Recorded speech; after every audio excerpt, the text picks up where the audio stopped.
The Bombers a couple of times in the last few weeks, and big Liam McMahon up forward has been in very good form. He has been. Yeah, the Bombers last week were comprehensive and very impressive against Brisbane, and McMahon led the way.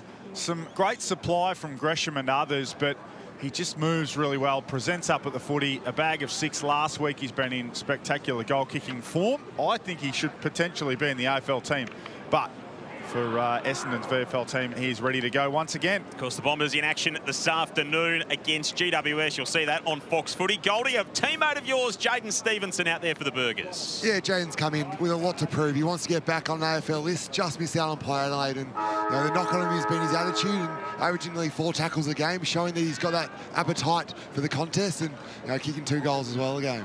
35-26 on the season for Jaden Stevenson. Let's check in with the final member of our team and say a very good morning and a big welcome to Fox Footy to Alexia Pesce. Hello, Lex.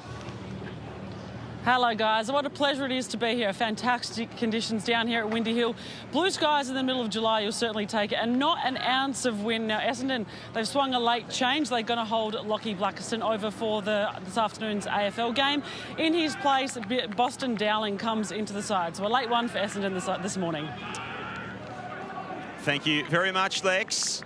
Boston Dowling will start on the bench. Ben Mackay starting in defence. We like that. Quiet outing last week. I'm glad my man Boston Dowling keeps his place too. He would have been one of those unlucky VFL listed players who gets forced out because he's deserved his spot. Of course, the 5 changes for Essendon with Jones, Cox, Parrish and Unwin coming in. They'll see Blake Justice, who's NGA tied to the Bombers as well today in the number 76, the teenager. He's been playing with Vic Metro in recent times. And a couple of changes for Coburg as well as they come into this game. 8-6 on the season, the Burgers. The Bombers 7-7. Essendon have won all 3 of their recent matchups between these 2 teams. Underway on a Sunday at Windy Hill here on Fox Footy as part of your Sunday ticket. Big Cooper Keogh and Vigo Visentini lock horns, and there's Parrish straight away. Inside forward 50, just like they drew it up. And Nick Cox on the end of it for Essendon. Speaking of young Bombers who have been trying to find a role and a position, Goldie, to see Nick Cox come up at the footy like that is very good. Yeah, he's looked very strong at VFL level playing as a forward. Unfortunately, they haven't quite found his position at AFL level yet, and so just a bit of continuity forward would be good for him. Burst onto the scene, first round draft pick.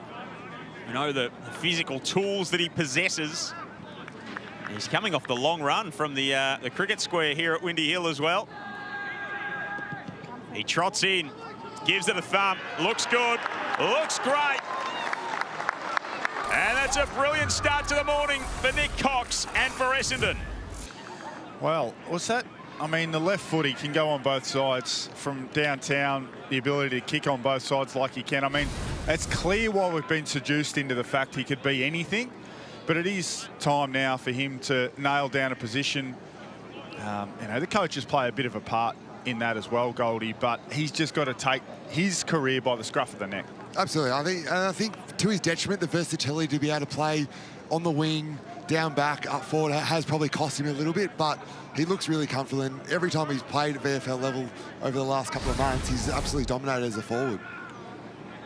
A bit of a confidence boost for him. 13 goals, 8th game of the season at VFL level today for Nick Cox. 7 games at AFL level during the campaign as well. Vital in the middle for the Burgers. Joel Trudgeon's brought down. Port player joint best and fairest last year for Coburg, who are in their clash strip, because if they had worn their normal strip, would have had all kinds of problems this morning at Windy Hill between these 2 teams. Kick floats over the head of Stevenson. And Ben Mackay might be able to do what he didn't do last week and kick the footy. He does handball it. Away to Burke. The Irishman, a dangerous kick. He's turned it over straight to Flynn Gentili. Yeah, well, that's far from ideal. It was always going to be aggressive. Some dew still on the ground at Windy Hill here, so it's going to be slippery from time to time. Ben Mackay halfway to last week's tally of disposals, but you can't defend against those type of turnovers. Flynn Gentili, 2024 best and fairest, runner-up last year, team of the year back in that 2024 campaign as well. 4 goals on the season so far, and he drags that one away to the left.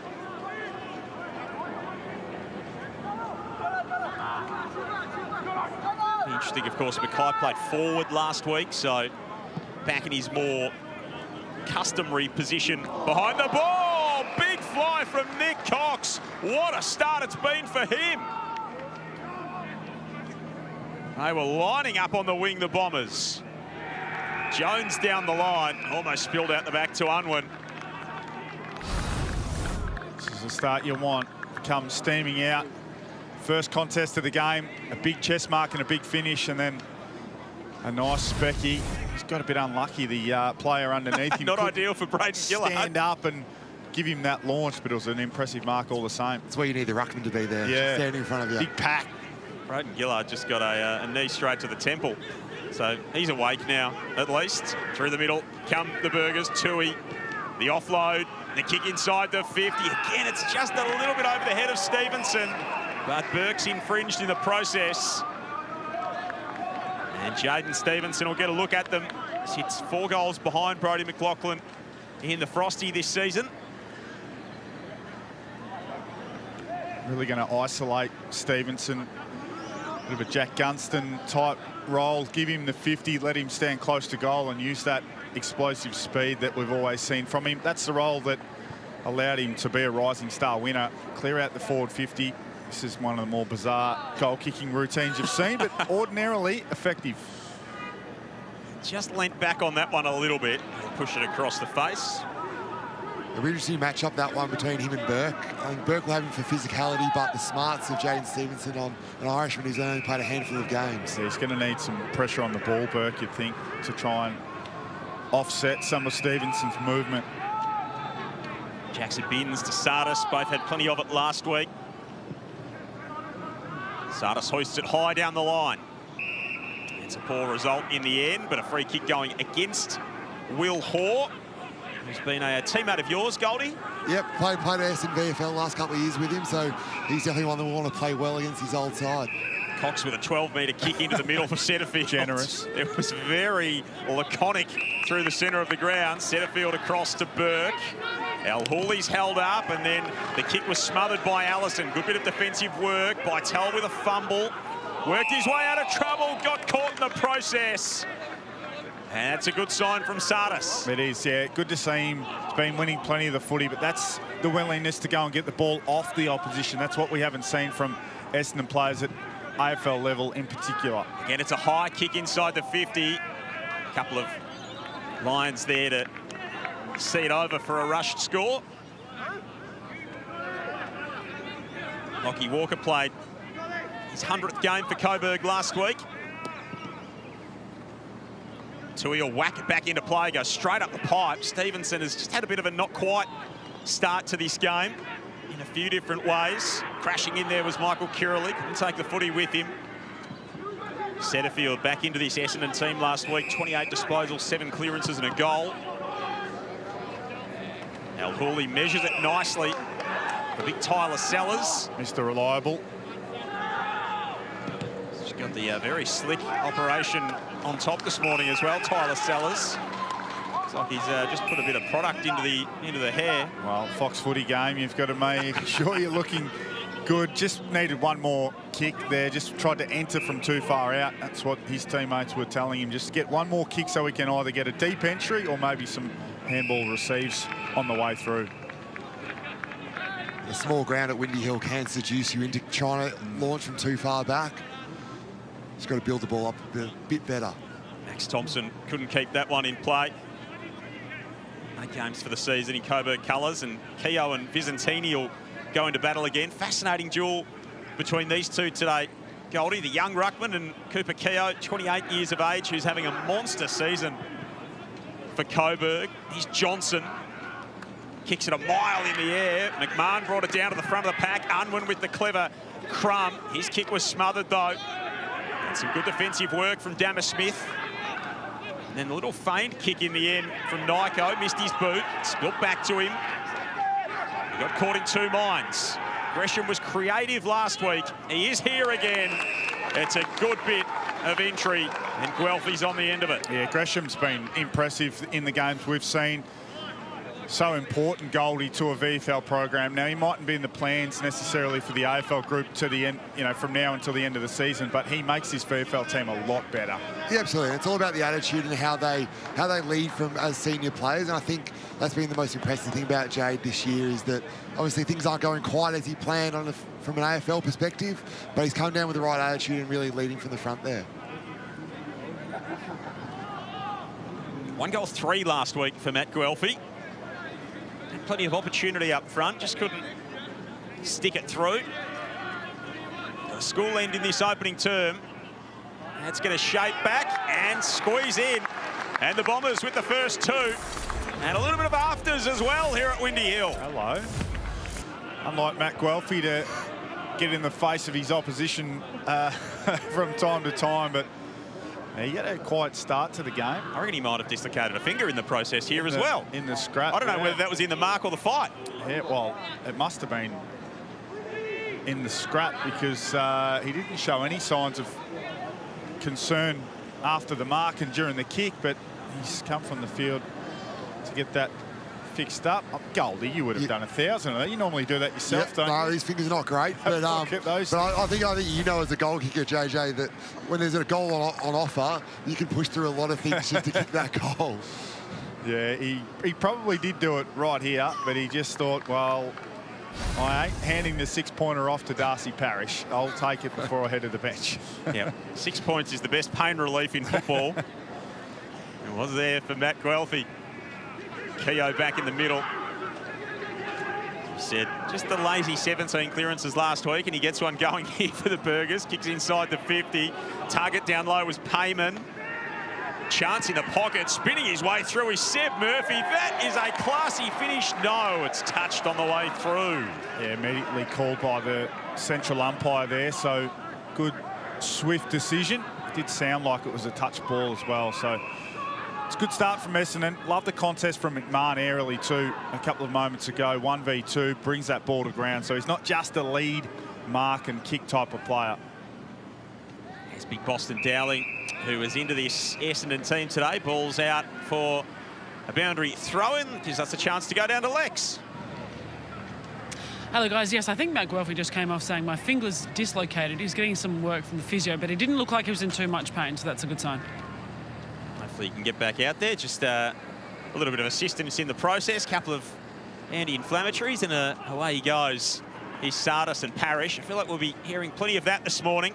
Sardis with a little one over the top to centre field. Parish wanted on the outside. Centrefield got caught. There's a free kick in there. And it is going to Coburg. And it will be Cooper Keogh. It's going to be important for Parish and Sardis in particular to try and drive their legs. Not necessarily a great example there because they were hard up on the boundary line, but flicking the ball around by hand, we know they can do that. Anyone can do that. But trying to drive your legs as a midfielder and make things happen would be the, particularly for Parish, the room for improvement. A little ruck work being done by Dom Payman. Inside forward 50, one of the inclusions for Coburg this morning. Trudgeon. Creative hand pass through the traffic. It's a wobbly entry. And it's cut off by Killian Burke, who maybe just go a little bit safer with his first kick than his first kick here. And that was a good option. Coloured within the lines, Goldie. Jones, unfortunately, did not. He's put it straight down the throat of Shepherd. Shepherd moves it on to Murphy. There was no one on the mark there. There's still no one on the mark. So he rolls in, takes advantage of the situation, and that is way too easy for Seb Murphy. It's the breakdown there from the Bombers. A few looked around at each other and thought, well, you can take the mark.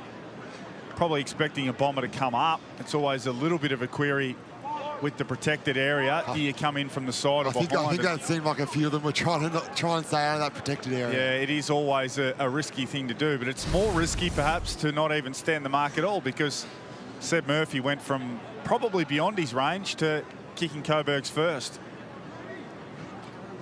And in good form as well, the 18-year-old. Top age under 18 year last year. 2 goals, 19 disposals last week. He's got 1 goal, 1 in the early going here. Of course, Coburg's turnaround this season has been remarkable. They started 1-4.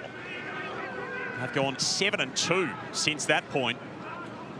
Another clearance here. Payman out the back. The 232s matched up against one another. Here's Deacon Kalparkis, who started the year with Coburg, now operating with the Bombers at VFL level. Haitley helps it out of there.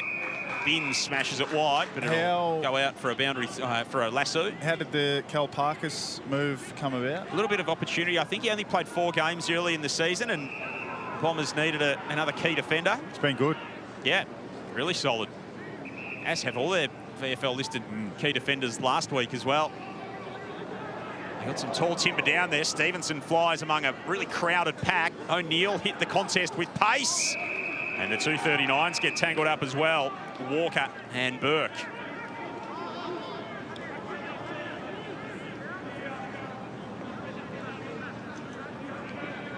First game of the season in Coburg colours for Josh Walker. Plays first game at any level, only on June 20 in the VAFA. So a little bit of a delayed start to the season for him. Kalparkis, and a good smother from Luke Delizio.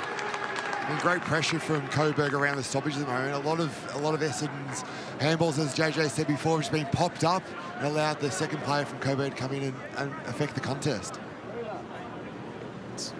Their game's been built on. Jamie Cassidy-McNamara doing a great job with this Coburg team this season.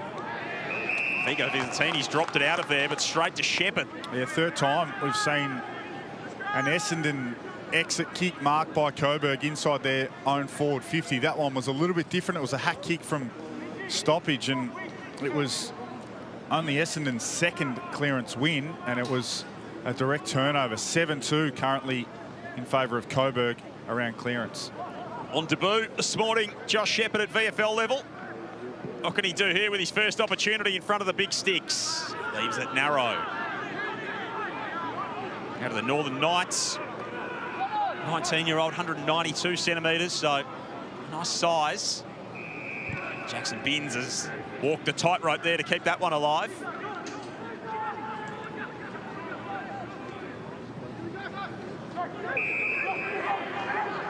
And Kalparkis. It's a dangerous kick. He hung it up there. It's brought down by Allison. He's trying to step out of there, Sartis. Linked up with Al Hawley. Now he dashes away. Ewan, handball to Justice. First touch for the youngster. And he gets brought down by Donovan Tui. So the young and the old of it, the experienced Donovan Tui. Just saying welcome to the VFL, Blake. Indeed. Pressure's immense here from Coburg early. Deep entry. They fly. Mackay's there to help kill it. Good spoils from Mackay. Just looks so much more natural behind the footy. Already picked up 3 disposals and that kill spoil there. So good start from him. Johnson opening things up. Over the top. Now a chance through O'Neill to Gresham. 2 bounces. Steadies. And right on the line he had Cox, who thought about playing on. He has played on. He's worked himself into trouble. He marked it on the behind line. He will find McMahon. But did he make difficult work of that? He had too many options then, I think did Coxie. I think maybe someone that can kick shots on goal on either leg probably could just go back and take the set shot, I think. McMahon 6 last week, 4 the week before that, and he's on the board this morning. The Bombers go end to end. Can we say Cox was just trying to be unselfish and bring his teammates into the game? Just looking for the goal assist. Eventually he was, yes, but I think, I mean, yeah, he's so close to the line there. He probably feels he could step round and just bang that through with a left foot snap.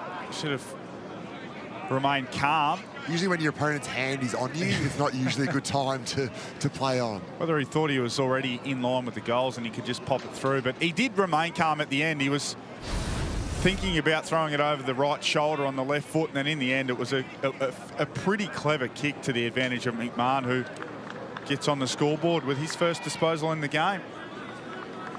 Big job for Rhys Galvin coming back into the team today, standing Liam McMahon. Bombers will get the clearance out of the middle. And Cox thrown into the ruck. Setterfield inside the 50, and a free kick in that contest. Mark paid, I think. Mark will be O'Neill. There were some claims for it. It was early body work, and occasionally, when your body works too good and too early, you can get done for it, which is... I think he held on. I think he held on to him just long enough for the ball to get close enough for him. You shouldn't win a free kick for not having done your weights during the week, Joel. Kind of free kick I'd get, unfortunately, JJ. Xavier O'Neill, every game for the Bombers this season. And he's kicked into the man on the mark. I was going to say, he's not a big goal kicker. That might be part of the reason why. Good diligence on the mark, though. Absolutely. Often you can fall asleep on the mark and think about the contest you've just lost, but it was good work to stay engaged in the game and force that. Probably had 4 or 5 smothers of kicks inside the forward 50 already, Coburg. So their defence working assiduously in these early stages. Walker at half back. Opportunity there for Galvin. Now they'll need to retreat and find an option. Payman going all the way back to the defensive goal square. Ryan Sturgis is pretty happy to see it across. Good composure there just to walk it over. I think a lot of players might have panicked in that situation. Hooley marks a long kick up the line. Nyko kicks to a dangerous spot. Cox in the area. Unwin crashes through, hands it off to Cox. The big fella gets down low. Can he curl this home? No. He's trying. It was trying. I'd probably like to, as a forward, Goldie, like to see the rushed behind rules tightened even more. I don't know that you should be able to walk or carry the ball under no real physical pressure over the line. That's... I think they needed to tighten up what physical pressure actually is, because when you've got 3 or 4 metres on your opponent, I wouldn't call that pressure. No. Not these days. Hard work out of half-back for the Burgers, but it will come off eventually. Michael Curley's little handball over the top. And a free kick for a hold. And they can start the chain once more. Braden Gillard, who was on the wrong end of the screamer from Cox early on, got caught trying to get rid of it there. And Zach Johnson, second game back from a foot injury. 27 last week. A lot of their kicking off half-back, kicks inside the 50 here. Guelphy trudging at ground level, hand pass back to Tui. Sturgis is dangerous across the face of goal. Fortunately for him, it'll slide out of play. Loving the intent from Essendon to get after the opposition. They forced a couple of balls to miss targets. That one was there as well. And look, part of that's on Coburg for the skill error, but just defensively, it's good to see this young Essendon group up for the fight. They've been playing really good footy over the last month. Cox and Payman. Parrish on the up. Nice little give. Setterfield to Cox. Won't miss this one. 2 in the opening term for Nick Cox. That's why we get seduced by the talent, because he's 6'7". He's had goal assists on the left foot, set shots from 50 on the left foot, and now snapping them from forward 50 stoppages, Goldie, on the right foot. On his natural right foot. After competing in the ruck. So we do have to say it is his natural right foot. He's got 2 natural feet. Still the concept of choosing to kick on your opposite foot for set shots still baffles me from the day he first told me about it. Yeah, well, I think Josh Kelly's the only other one really that... Ashton Moyer at Carlton. Yeah, okay, yep. And maybe back to Leon Cameron days. Yes. Sam Mitchell had a bit of that about him too, especially with his field kicking. It's a very valuable skill, get you out of trouble more than once, and it certainly did there for Nick Cox. 2 in the opening term for him. Bombers up by 16, a new game high lead for them. So a bright start at Windy Hill for this Essendon team, with 16 listed players in it this morning. Yeah, it's a strong group. Johnson and Sardis have had 7 each to lead the Bombers. Cox with 6 and 2 goals won, so incredibly bright start from him. Nyko puts his head over it and is attacked a little bit too viciously by Seb Murphy. Lefty will swing onto his favoured boot. And Mackay elects not to kick again, so handball's over the top to Burke. Oh, that's an awkward one for Visentini. The odd rule of don't handball to the ruckman. Sorry, Goldie, but it was in play there. Stevenson Bounces on its end. Tricky one for Jones. Taps it back looking for Johnson. Under pressure. Again, the Lions close in. They just couldn't make enough of it as Murphy's handball went awry. You were the exception at North, Goldie. You were probably the best kick of your midfield group at North. Well, some of it had to be a spread from a contest, JJ. there wasn't a lot in those days. And the Kangaroos best and fairest. Todd Goldstein alongside Crows leading goal kicker Josh Jenkins this morning on Fox Footy. I'll get a message from Sean Higgins shortly about the fact that he could kick on both feet quite well, quite nicely. I'd add him to the list, of course. Not the warmest morning here at Windy Hill, but Hamish in the ice cream truck. He's operating as always.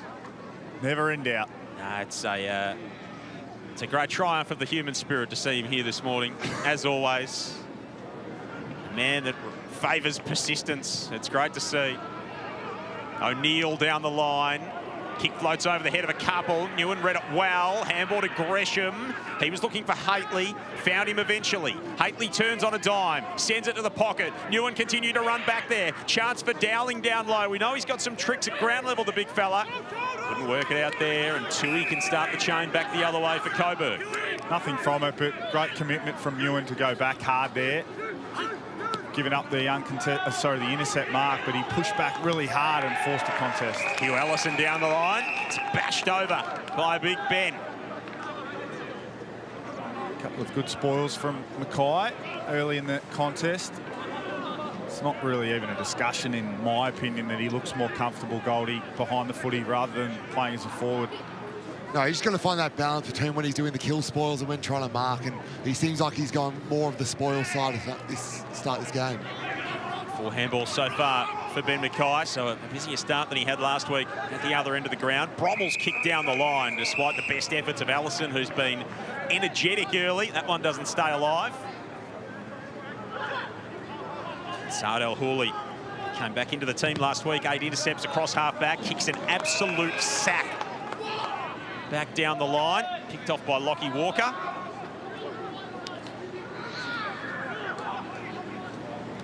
He wants to move it, try and get something going through the middle of the ground here for Coburg. 1-6 in this opening term, so they've had plenty of opportunities. The Bombers have taken full toll at the other end of the ground. Jack Bytel got upended. Just haven't been able to get anything going in terms of the ball movement perspective, Coburg. This is the first time you can see them looking for the shorts. Another one there, corridor side. They're just looking for these short kicks to try and build up the ball a little bit more. Shepherd whacked it long. There was a fleet of Bombers there. It's going to be a free kick to Valentine, who's not beyond his range completely here. Bites it off into the pocket. It's a good option and a good hit up from Delizio.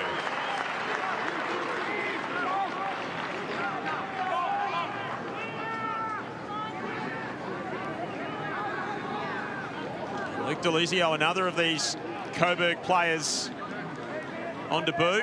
What are these pockets like, Goldie? I can't remember what they're like. Don't act like you would have kicked a lot of goals from these pockets, JJ. Oh, no, it's very, very kickable from these pockets. Tough spot, and he just puts it across the face there, Luke Delizio. I can't remember. I thought you were just trying to lead me into just setting you up for your exploits. I only played there in 2011. So I can't remember what the pockets were like. And I spent most of 2011 getting out of the way of Scott Gumbleton and Darcy Danaher. That was my role, just stay out of the way. A few throwback names there for Bombers fans this morning. Vigo Vizentini's given away a free kick. Hands it back to Cooper Keogh. Busy as always in the early stages. Up the line, a couple fly, and Sellers pinched it. Yep, just like his hair, he was slick on that occasion.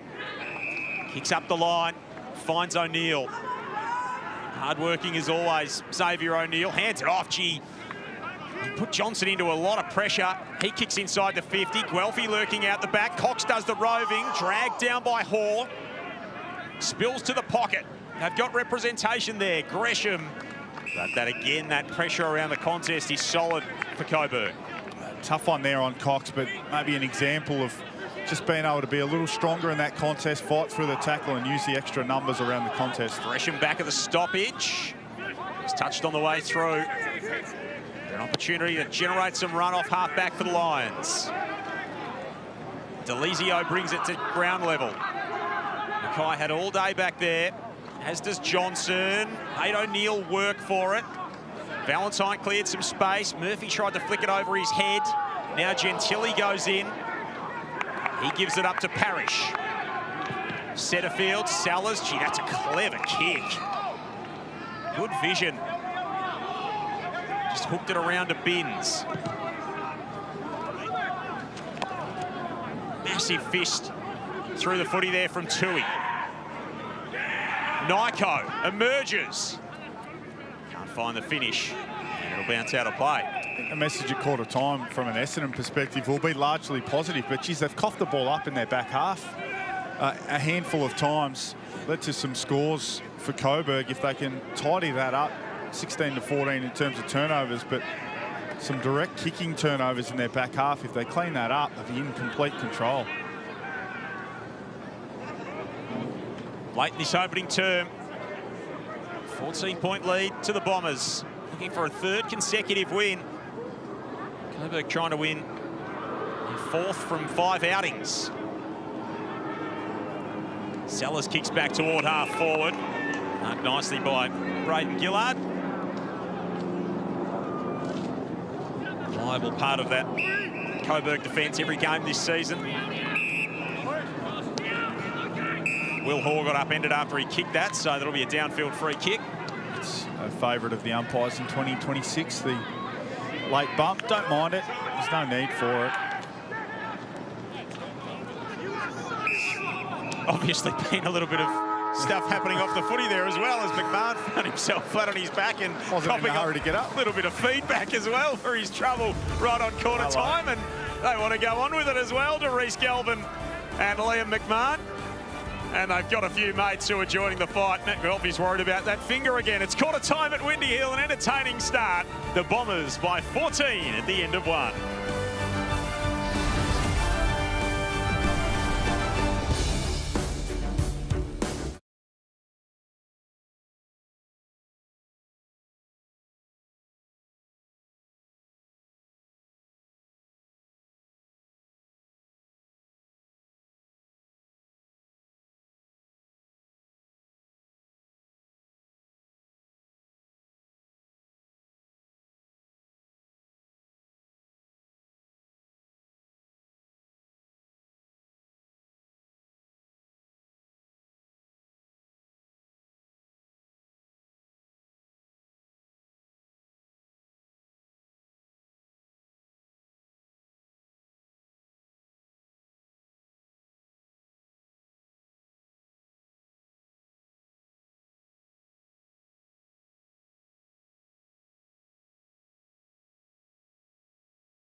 Quarter time at Windy Hill. Nick Cox has had a brilliant start to this game. 2 goals and that little hanger.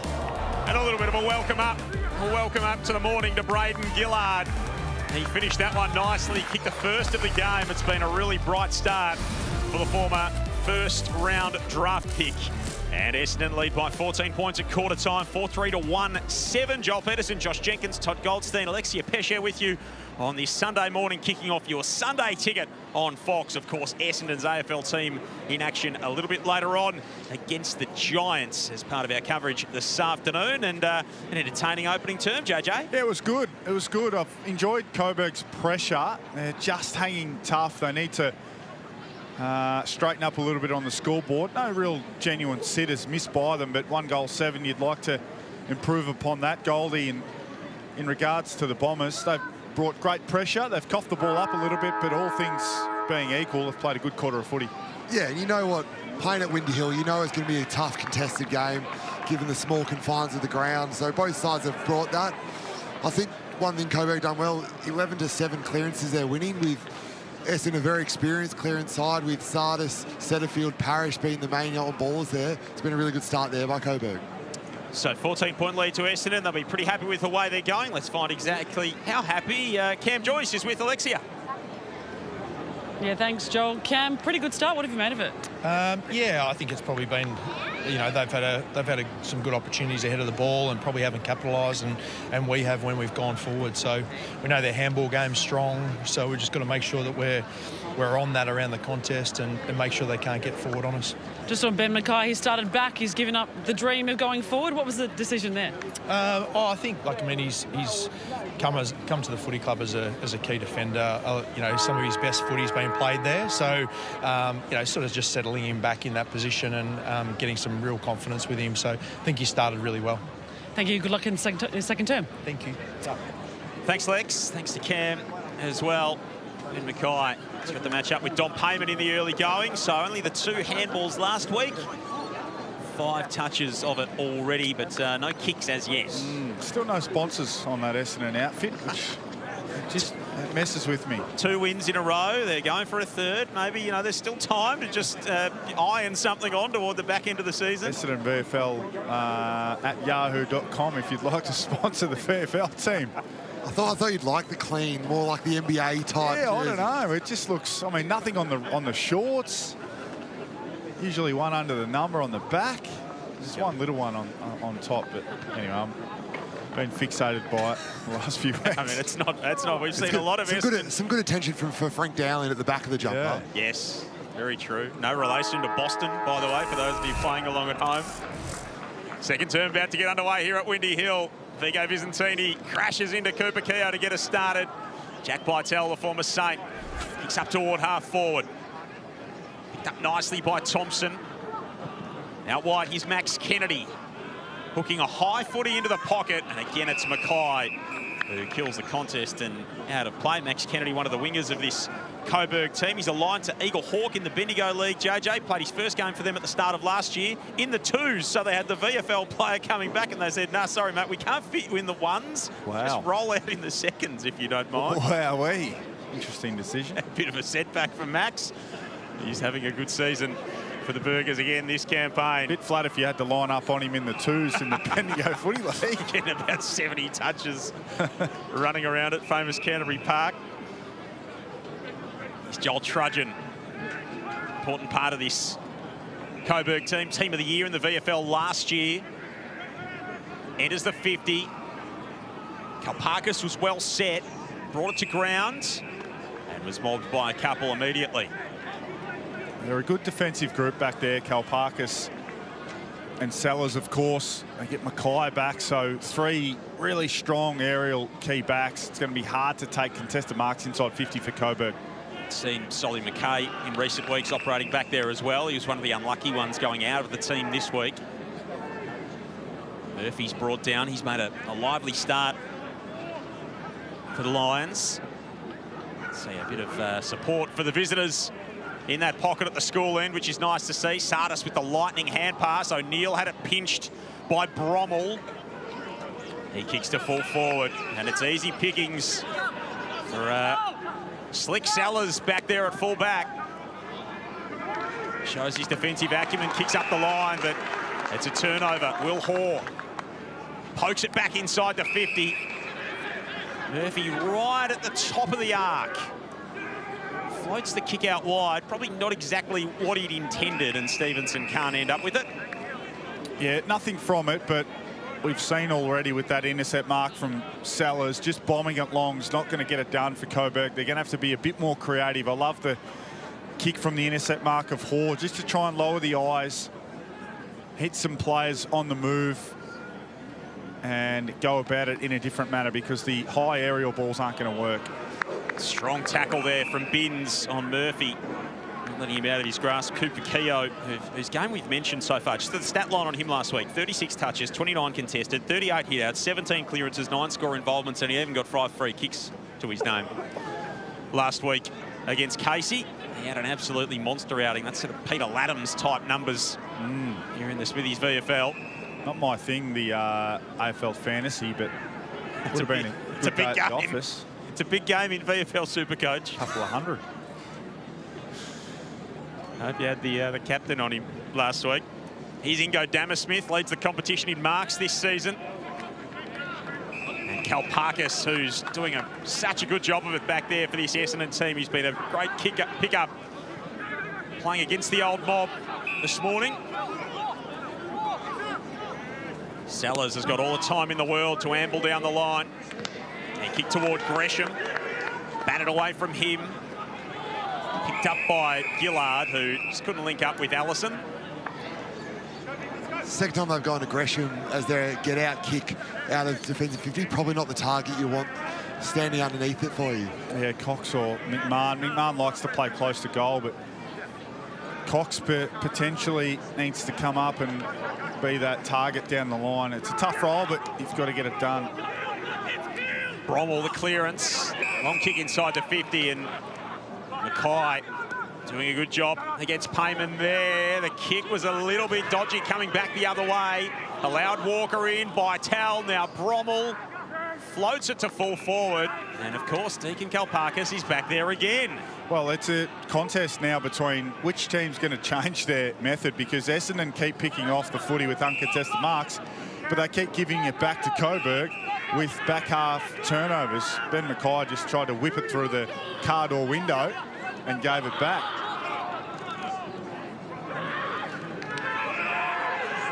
Gresham. Now they get something moving. Sardis. The overlap run of Johnson. Dammersmith knocked it down. They will force something forward, though, in the end. Visentini to Guelphy. Summed it up nicely. And another really sharp bit of transition from the Bombers. That's what we've needed to see. Goldie, just some lowering the eyes, hit some targets. Another smother from Coburg. They've been very good in that regard. Sharp hands from Visentini, the ruckman, as well. Probably thought about blasting, but good shape and good finish from Guelph. Yeah, I think you can see why some of these back half turnovers happen from Essendon. That once they get a little bit of those short kicking game going, get the run from behind, they're looking really dangerous. Look like they're going to score every time. Just got to find that balance of when to pull the trigger and when not to. 2 goals for Matt Guelphy. Tell us a little bit about Vigo Visentini. So you would work with him at the Bombers in your coaching role. What do you like about what he brings to the table? Well, he's got a real appetite for the contest, so he doesn't shirk a contest. He's got a lot of natural ability. Unfortunately, this is only his 6th game for the season, so he's had a really interrupted season with 2 hamstring injuries. But he's got a lot of natural ruck craft, so his hands are very soft and very predictable to his teammates. He's just got to get used to that playing against adults, which has probably been a little bit of adjustment, and trying to jump through the contest a bit more, like he did then.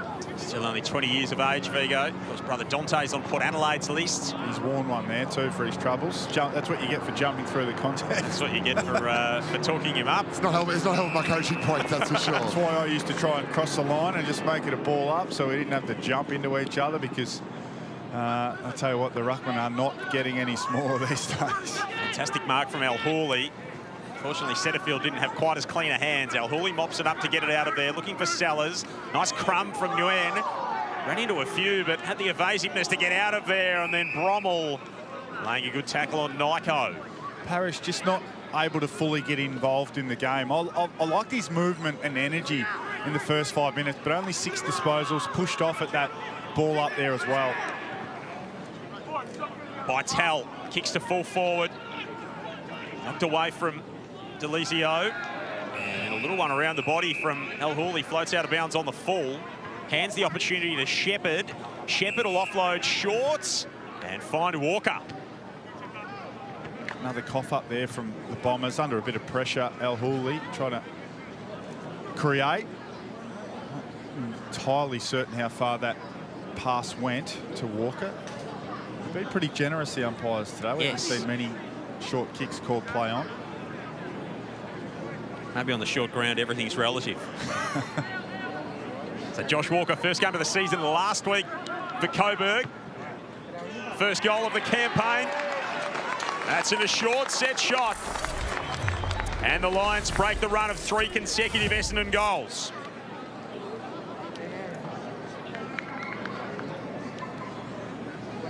Good finish from him.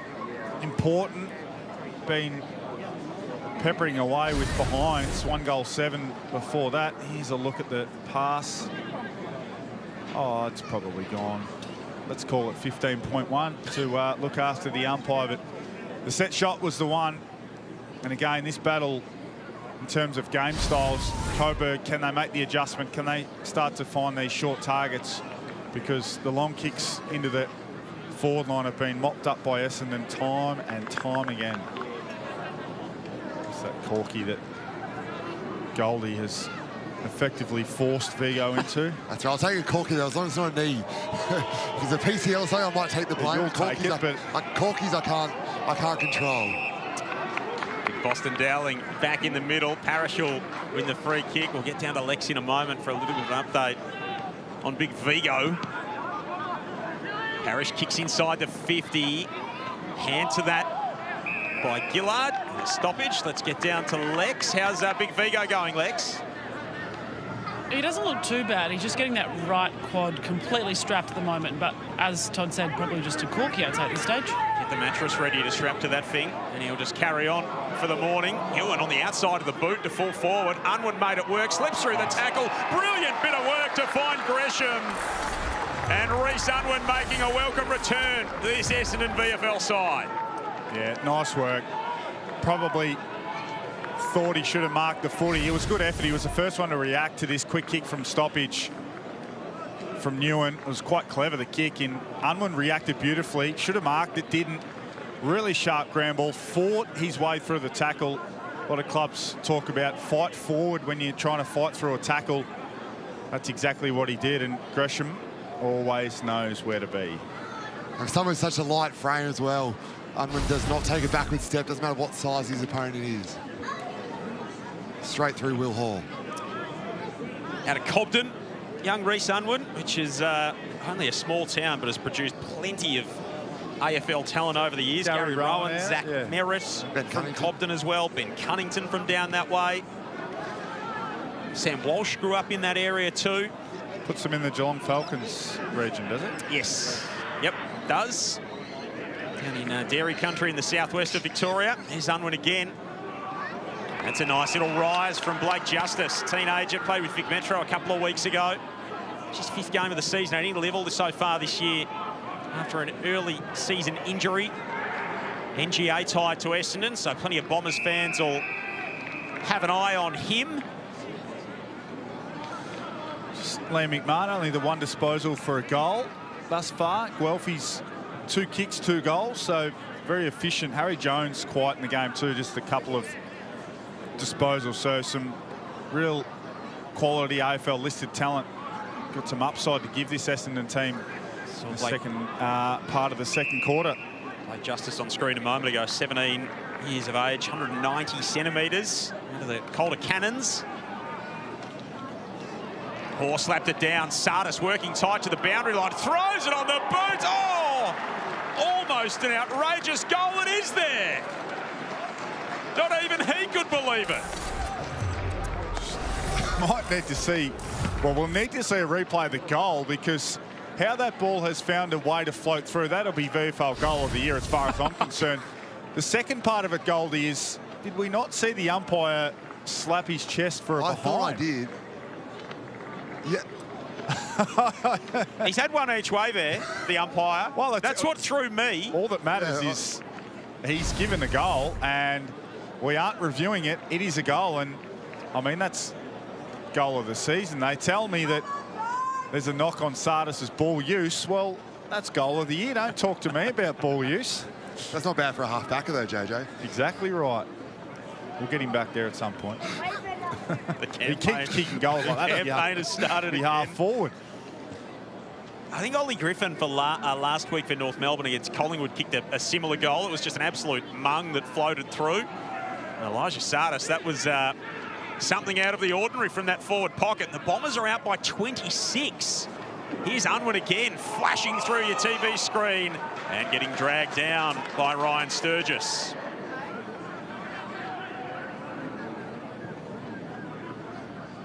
Reece Unwin coming back from a hamstring injury. Did that at VFL level in May against Williamstown. Kick up the line. Tui. What can he bite off here? It's a neat kick. And Murphy judged it beautifully in flight. Protected the drop. He's in a spot where he can create something, and finally Stevenson latches onto one. Yeah, well, that's what they need. The movement, the shorter kicks to leading targets versus long kicks to stationary packs, because Kalparkis and Sellers and Mackay have been cleaning up. Just haven't been able to mark the footy at all, Coburg. Up to 28 marks now. Essendon are only at 34, but they're not as reliant on that game style. Stevenson's going to lay it off to the pocket, and Josh Walker will get another look from a familiar spot. Yeah, stay alive here, Essendon defensively. Stevenson, you probably thought was going to have a shot himself, decided to lay it off. He's probably one you're going to back in that's not going to be looking for the short pass. It's Josh Walker, so this is a little bit more difficult than the previous assignment. A couple of paces in from the boundary line. What can he do with this one? He wasn't up to the task on that occasion. They've left a few out there so far this morning of Coburg.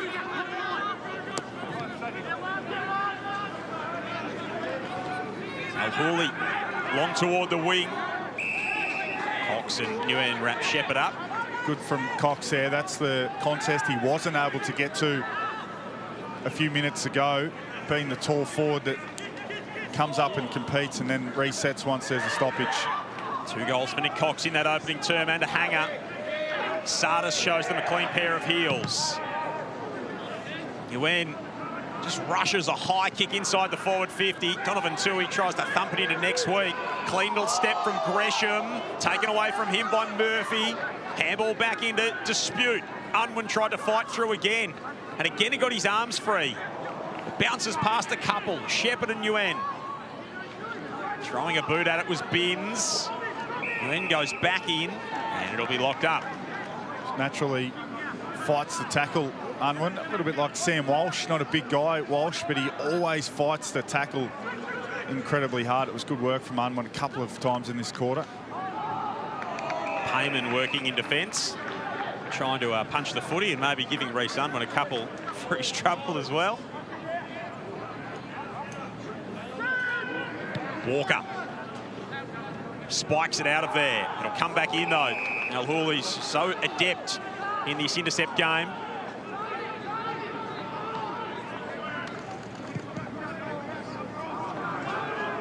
Into the top of the goal square. Is there a hold in there? Well, Tui and Haitley both wanted to mount an argument. Yeah, well, Haitley was being held by the arm, but because he had a handful of jumper, that was the obvious giveaway for the umpire. Tui off half-back. Kalparkis stands in the road. But Walker was up to the task. Little underground hand pass from Gentili along the boundary line. They need to get a touch on it. Stevenson does. That's what the forwards haven't been able to do so far, is create those soft drops to bring their really talented and aggressive small forwards into the game, Coburg. 16.5 played in this second term. VFL action as part of your Sunday ticket on Fox. Richmond, Hawthorn, Gold Coast Western Bulldogs, Essendon, GWS. A stacked lineup on Fox Footy this afternoon. We'll be taking you to the MCG for the Tigers and the Hawks. Bombers fans, you don't need to leave the couch throughout the course of the afternoon. Your boys coming up a little bit later on. Of course, bounce and first crack to complete your Sunday of footy. Out wide, Walker, too wide, out of bounds on the full. He was sort of almost, if he had been in the other pocket, he would have been lining up for the ice cream van where he marked that one, Josh Walker. He might have been alone as well. Kick just finds Sellers. Al Hooley always looking to take the game forward. Sardis, Setterfield, Al Hooley again. Vicentini in the wrestle back there with Sturgis. And it all allowed Reece Galvin to float in and mark easily. Gentili with disposal number 16. Lockie Walker along the boundary line. Back to Gentili. He just racks them up. Bouncing footy out wide. Delizio. Sellers going to battle. Top one there, Sellers. Yep. And now he had the pack fall on top of him as well for his trouble. Not sure whether it was the first impact or he turned the body on the first impact. He's definitely sore and sorry. The umpire's not showing No. a lot of concern for him, though. You can cramp 80 metres away, but if you get banged up beside the footy, we're going to play on. I feel like that's the definition of this whole play, make sure he's okay. Played a couple of games, of course, for North Melbourne a couple of seasons ago. Big Tyler Sellers. Made his debut in the early part of the 2024 campaign. Lockie Walker, the lefty for Coburg. Drops it to the square. Again, Essendon's tall timber there defensively. Al Hooley is rushed across. Important 6 or 7 minutes to end the quarter.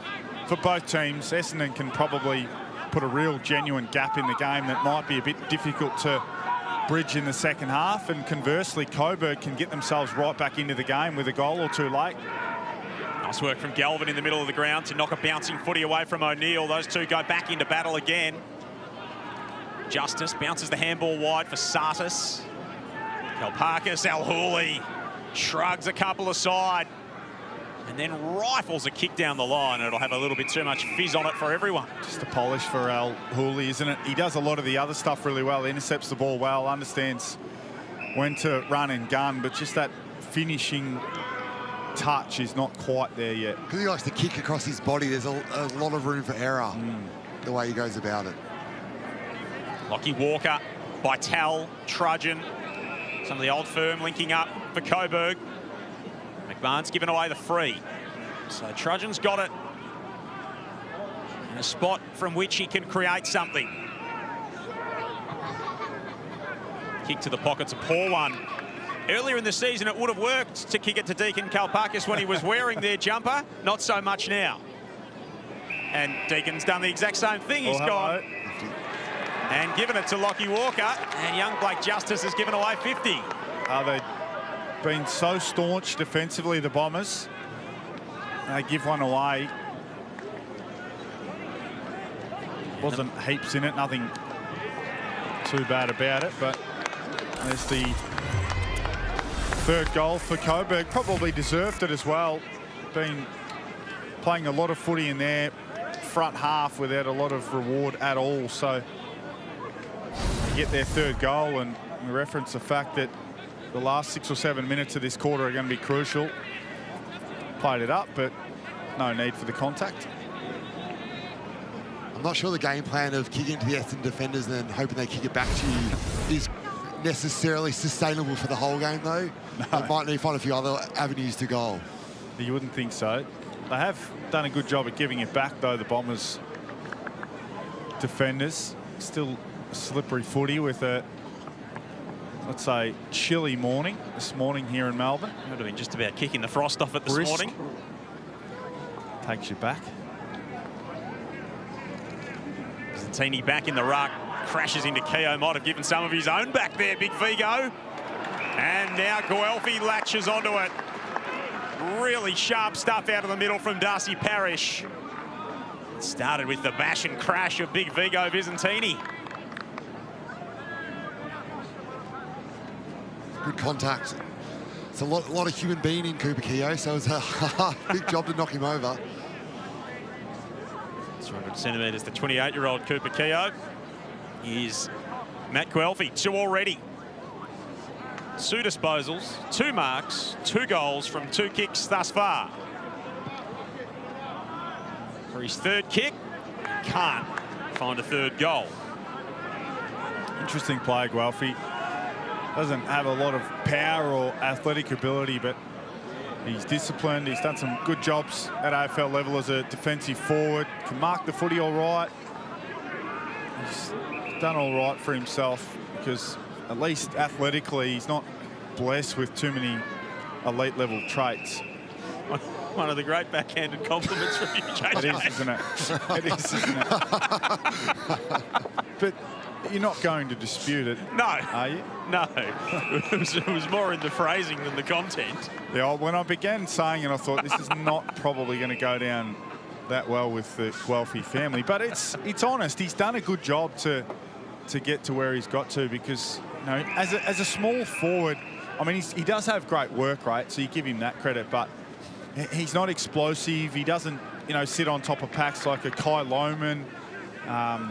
I think it's his appetite for the contest, which has probably surprised me. Competitor. When I got there, you know, you see his modelling work that he does, and you probably don't think the contest is going to be his favourite thing, but he just has a real crack when the ball's near him. That's what he's built his game on over a long time, Matt Guelphy. Early start for the Guelphy family over in WA as well, so they may well be watching. A good morning to them. I hope not. You'll get a letter. You'll get a letter. Oh, massive fly from Justice. He went up before everyone, and Delizio was ready at the drop. Yeah, just a young fella learning about the basics of VFL footy. It's always a step up, and just leapt up a little too early. They'd handled these footies really well, the Essendon defenders, and I think the early leap even put Mackay off because he was unable to impact that contest. So Luke Delizio comes in and nails it. And they'll love that. Coburg with back-to-back goals. Delizio a goal on debut. And it's a 13-point margin.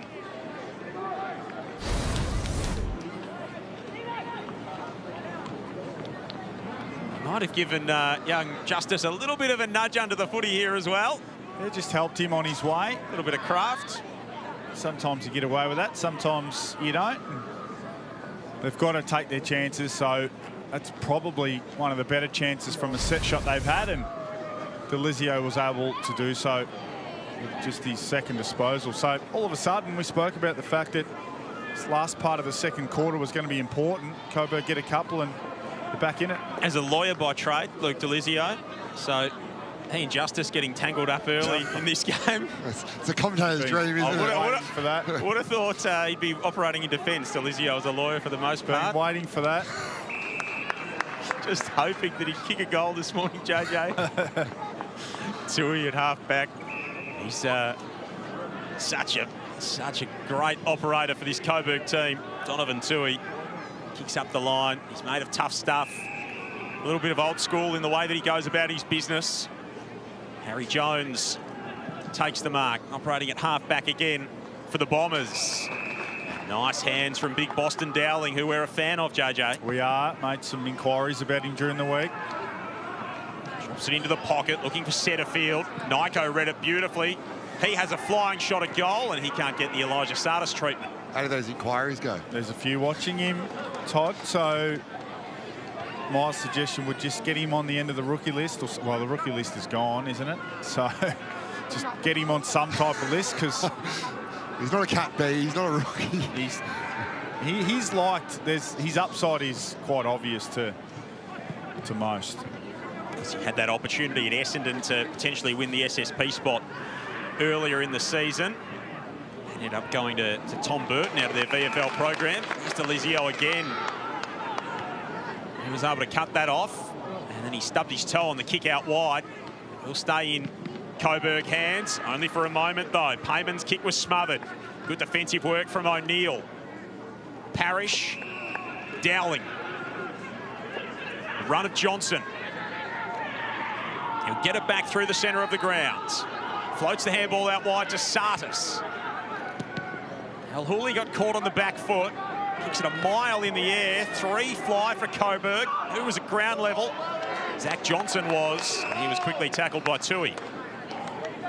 He just got forced. There was good movement through the corridor on the angle, and then El-Houli just got jammed up and forced to kick a high, shallow inside 50. The Coburg defenders, 3 of them, actually went up and spoiled each other in the end.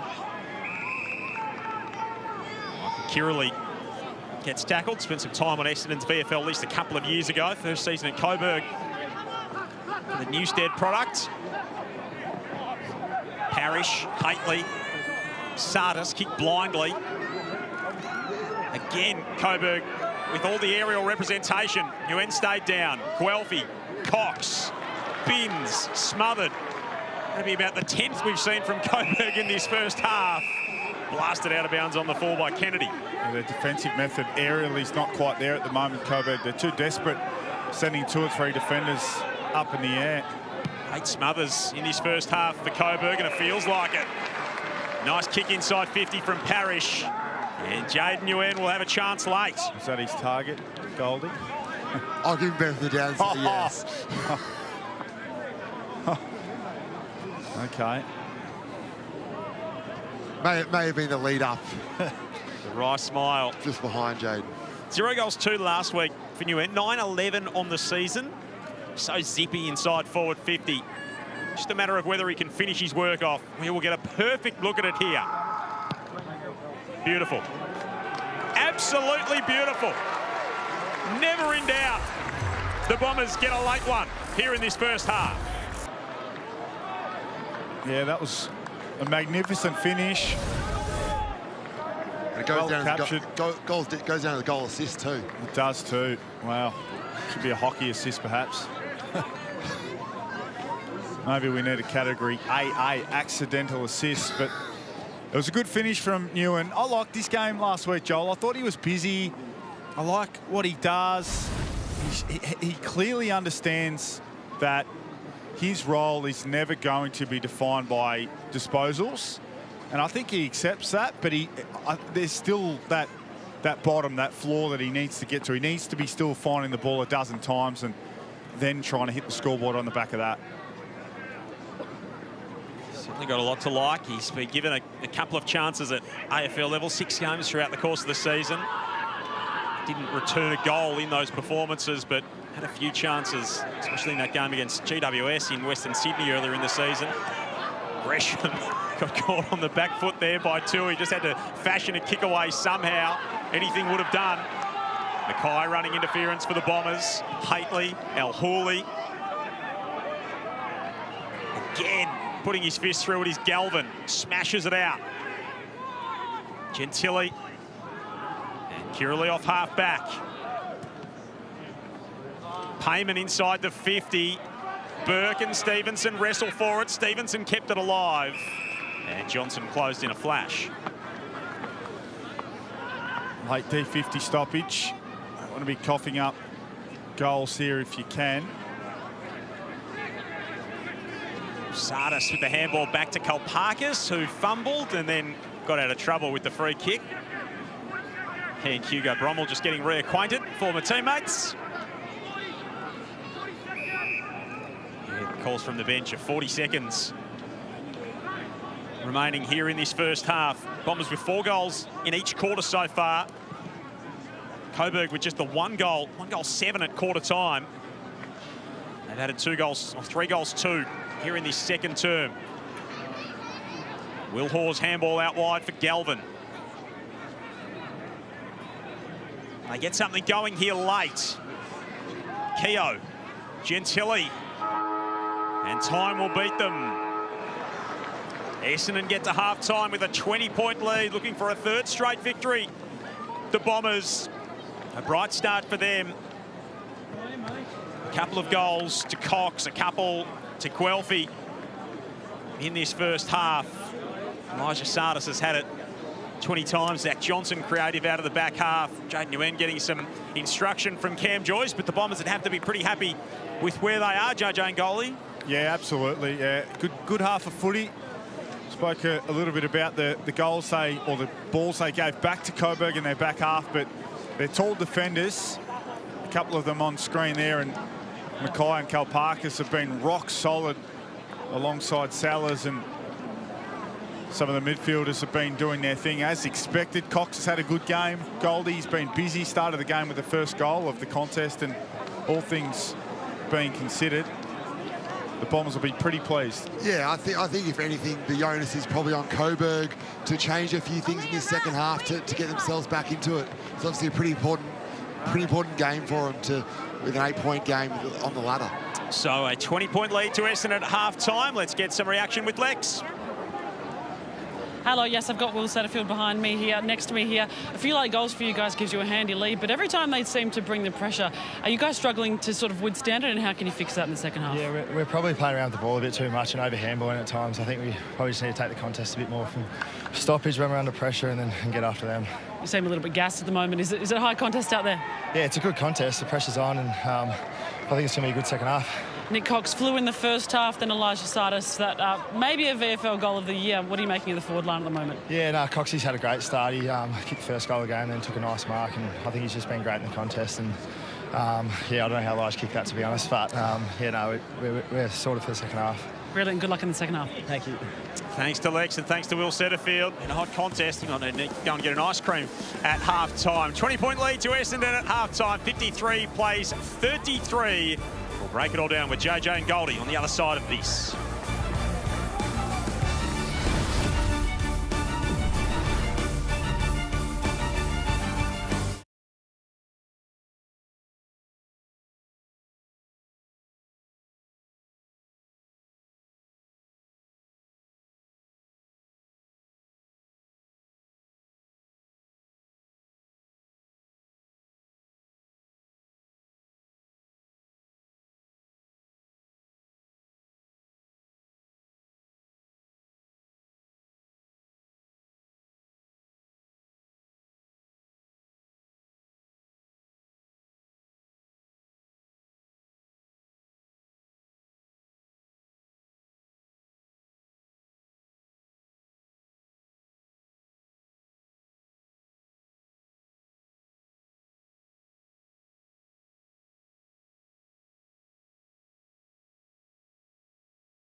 Half-time at Windy Hill. VFL action on Fox as part of your Sunday ticket. The Bombers with a very bright start. Great little bit of roving from Reece Unwin to set up Jade Gresham. We've seen some high flying, some great finishes from the Bombers particularly as well. They've got 8 at the half, the Lions with 4. It's a 20-point lead at half-time here at Windy Hill, the way of Essendon. Joel Peterson, Josh Jenkins, Todd Goldstein with you at half-time. Our first half highlights, we saw plenty of them early. A really bright start. Darcy Parish playing for Essendon today as well. Golding, Nick Cox was involved in the game early. They really bounced out of the blocks, the Bombers. Yeah, so Darcy Parish was getting busy, getting to work with the 5 clearances so far, but it was probably Nick Cox. There was a highlight in that first quarter for Essendon. Had plenty of opportunities early, Coburg, JJ, and they just couldn't make the most of them, and Essendon found themselves pretty assured at the other end. Yeah, they did. It was, I mean, that first finish from Murphy was a good one. And you look at the scoreboard and you think, well, they've kicked 4 goals, 9, but they didn't really miss any genuine sitters. They didn't leave too many on the table. You think, well, you had to kick that goal. They are at 13 scoring shots apiece. This was a really nice passage of play and a good finish from Guelphy, who's been busy throughout the contest. But Coburg have got reason to be feeling quite good about themselves. We love this piece of play from Unwin, fighting through a couple of tackles and allowing Gresham to stroll into goal. So I think both teams can feel good about what they've done. You'd prefer to be Essendon than Coburg at half-time, given the scoreboard, but at 13 scoring shots apiece, if Coburg can perhaps use the ball a little bit more deliberately going inside forward 50, they can get themselves back into the contest. Darcy Parish with the AA there, the accidental assist to Jayden Nguyen, and this was a perfect set shot, beautifully captured by our Fox Footy team. He threaded the needle and gave Essendon a 20-point lead going to half-time. So a lot to like about it for the Bombers thus far. That man on screen started so brightly today, Nick Cox, who was dropped back out of the AFL team. He's played 7 games at both VFL level and AFL level this season, and he really came to play from the moment go. Yeah, Goldie. I mean, I think he's got the 8 disposals to the half. Little specky there on the far wing for him. If he's going to be an AFL forward, he needs to be a fairly high possession AFL forward. I think he needs to be sort of 15 plus disposals, high work rate, getting up, marking the footy on the wing, and being able to use the ball on both sides of his body. Yeah, he feels like a player that's really confident at VFL level and really asserts himself in the contest. And if he's going to take the next step up, he really needs to have that confidence, that same ability to assert himself into a game at AFL level too. See if he can go on with it as well as the Bombers in this second half. Essendon by 20 points. We'll cast an eye to the rest of our Sunday ticket on Fox next.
got a big goal kicker across the journey, Elijah Sardis. He won't kick many better, or maybe more fortunate than that from the left forward pocket, floating that one through.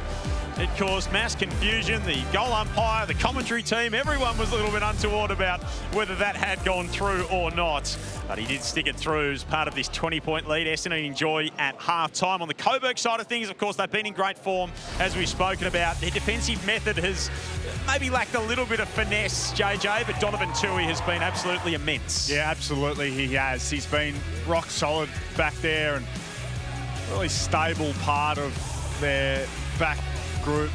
Big hammering spoil there, and gonna need a few more to come along with him, because this Essendon team can run and gun, but see what he's able to do on those aerial footies. And if you can't mark it, you want to get it out of the area and not allow Guelphy and Ewan and those small forwards to get to work. And when you can kill spoil like that, it certainly does the job.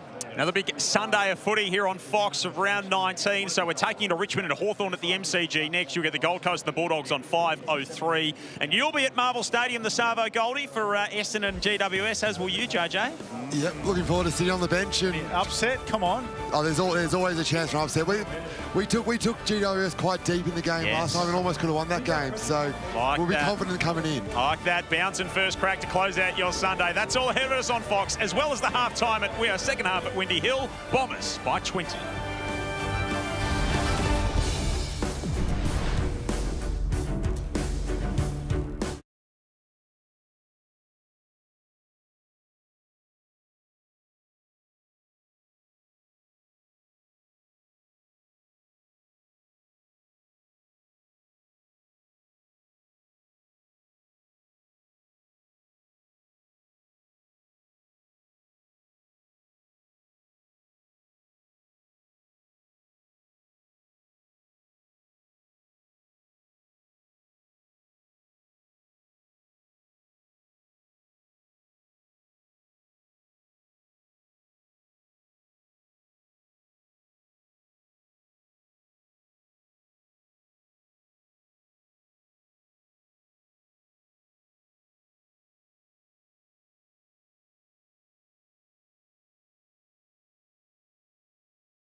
Half-time at Windy Hill, VFL action on Fox Footy as part of your Sunday ticket. Bombers by 20.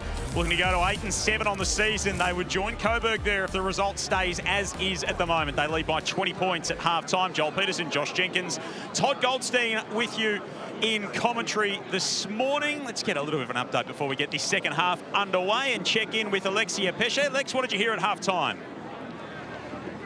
Yeah, at halftime I went into the Essendon rooms. They were talking about being less fancy when they go inside 50. So for the next 2 quarters, you can almost expect that Essendon will really pull things back and be making sure they're making the most of their inside 50s. All right, Lex, now don't go too far away. You're on debut for Fox Footy today, but it is also your birthday. Joel We didn't Peterson. want to get you a cake. We went and saw Hamish in the ice cream truck. A very happy birthday, Thanks Lex. to Hammer. Joel, I knew you guys were up to something.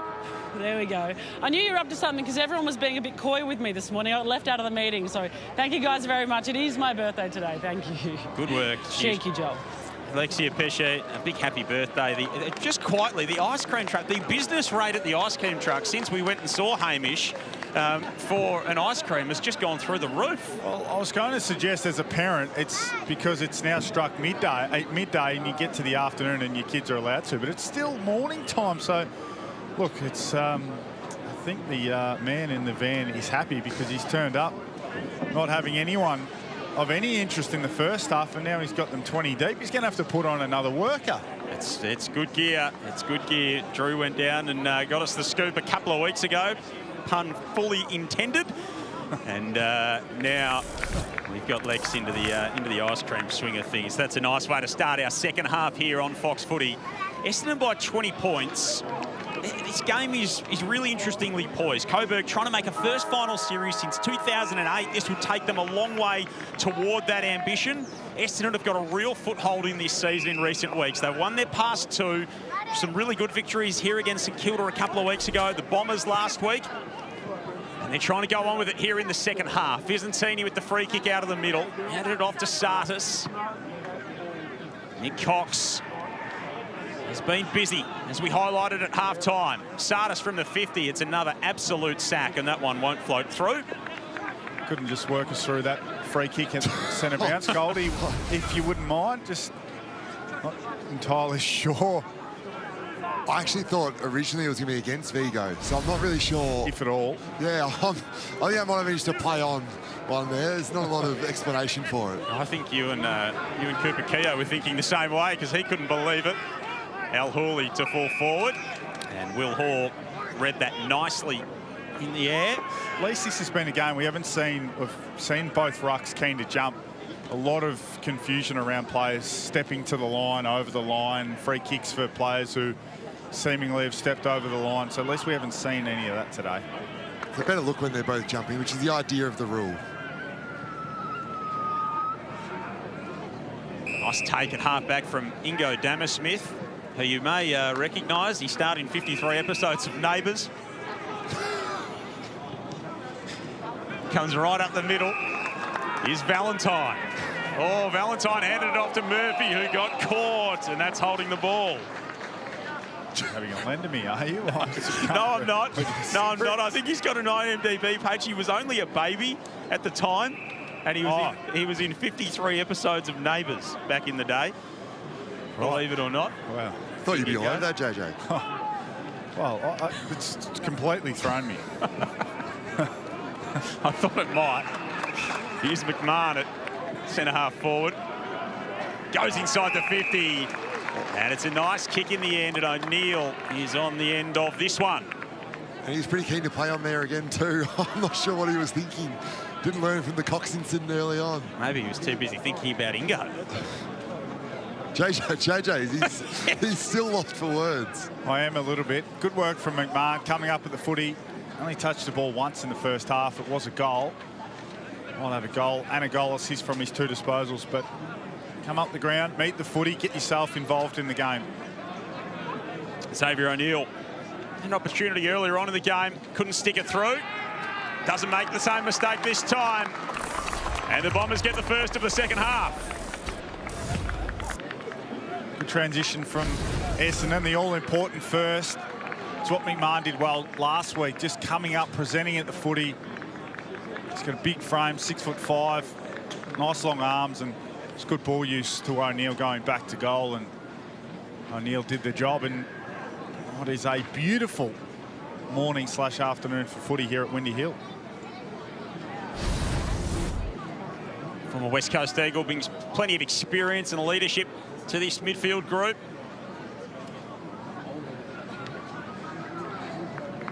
Here you see a nice clear skies. Looking back toward the city. So right in the distance there behind Old Church. Over the back of the Bowls Club. Lockie Walker for Coburg.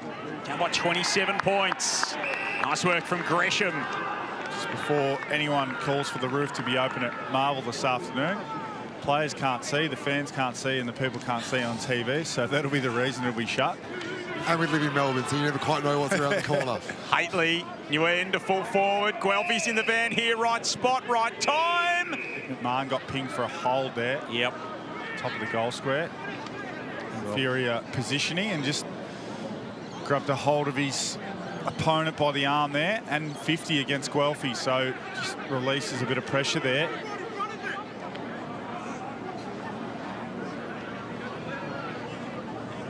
Ryan Sturgis will be marched up the ground here for Coburg in that clash strip.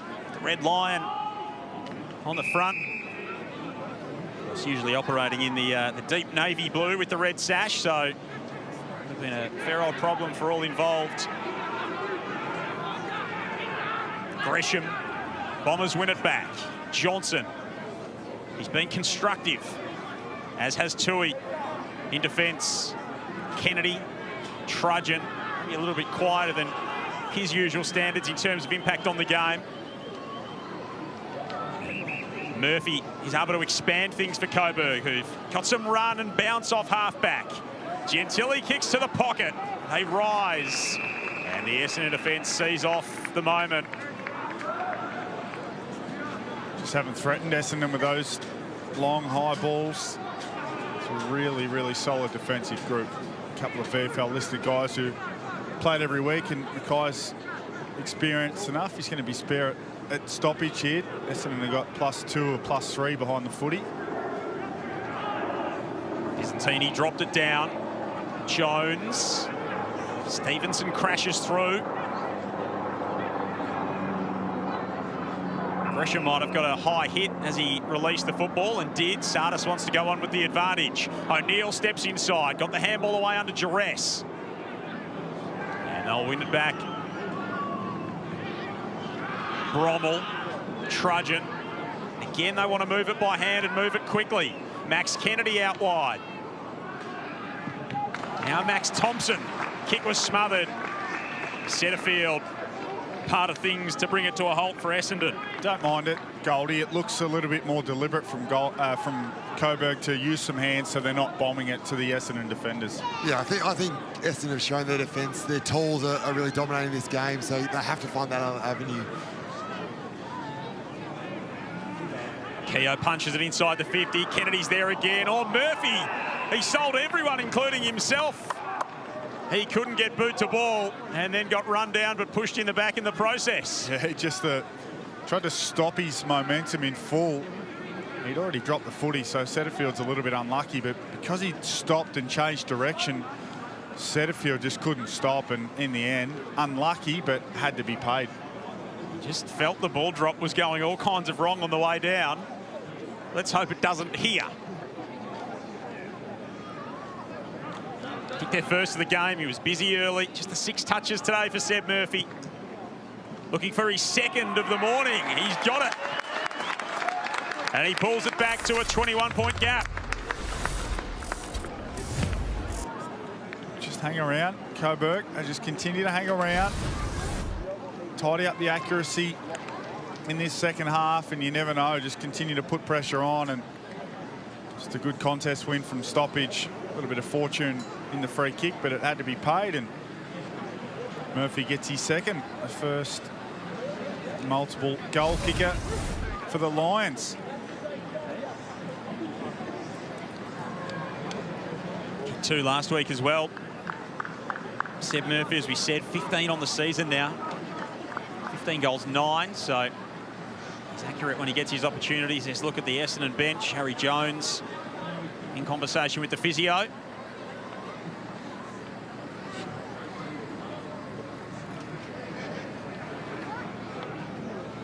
Santini and Tui get locked up once more. It was Keogh, of course. Keogh with the extraction. Bombers will take it inside the forward 50. Parrish's high kick was knocked down. Starting the chain back the other way by Tal. Quick kick inside the 50 from Curley. Might have been upended after he got rid of it. And so Stevenson will be the recipient of the downfield free kick and would have to take the shot on from right on the 50. Players are going to have to adjust to this, the way the umpires are interpreting this, because there's a lot of down the field free kicks being paid so far.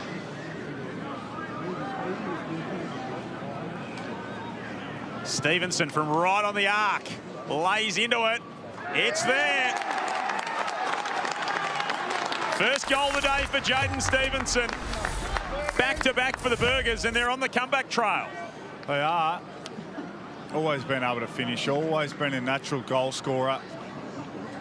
It was a beautiful 50-metre drop punt without too much trouble at all. So back to 15 points. And Nick Cox in a little bit of trouble after that last passage of play. Yeah, I thought there was front-on contact in the marking contest that he was involved in.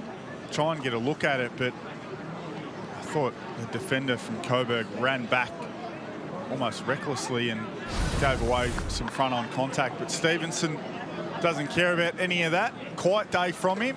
He's been well held, but he can explode at any point in time. He is the type of player that can kick 3 goals in 15 minutes and turn the game. 36 for the season for Jaden Stevenson. His first goal of the game thus far. Parrish again getting something going out of the middle for the Bombers. Disposal number 12. He's had plenty of those centre clearance opportunities though. Gresham inside the forward 50. Brommel stands up in the tackle. Handball away to Kirley. He tried to do the same. He's brought down. Let's have a look at this Nick Cox incident. Just the defender coming back, and that's got to be a free kick, but he's been saved by his teammate coming over with a spoil from behind, I think. Yeah, it should have been a free kick, but he was opened up there, Cox. It was good concentration from him to stay focused on the footy, because you can feel that defender coming back at you and you know that you're going to be wide open and vulnerable. So he's escaped from that contest probably just with a bit of a, I guess, being winded really, because they can be really dangerous contests to be involved in. Bytel dragged down without the footy. Disposal number 13 for Jack Bytel. 7th in JJ Liston last year. Justice with another big fly, but Valentine is able to pull it in. Jacked Bytel, has he always been that big and strong? He's looking good. He's always been very, very fit, but extra stocky. Yep. I don't know how he's operating with that tan in the middle of winter either, just quietly. He's got a nice little bit of colour, if only, for some of us. They had the bye week last week, so maybe yes, snuck up north. The time up north for Jack. Big part of this Coburg midfield. Shaded in the early part of the game today. Curley's getting really busy here in this third term. Offloaded to Tui, jabbed it inside the 50. That'll work.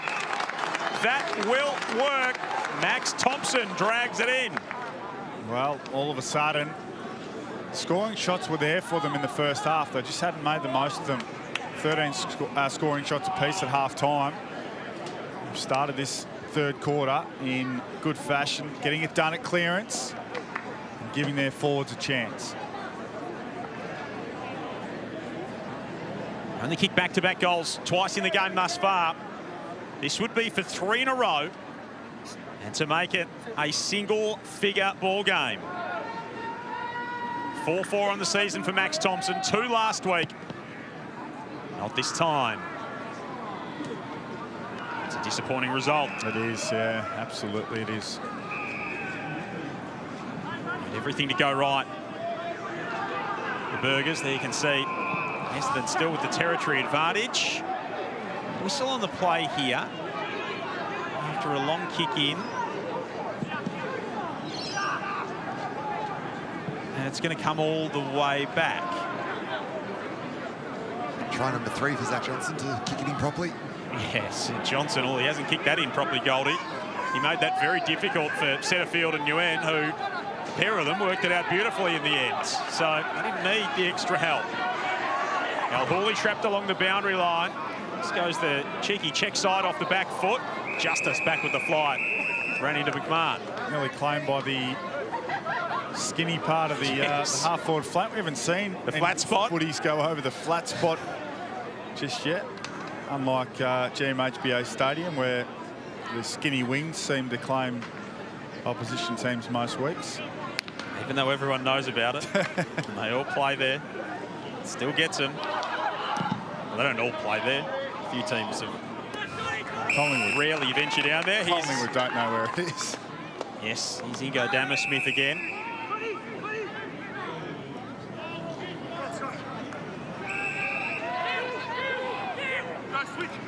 Braden Gillard, Montmorency product.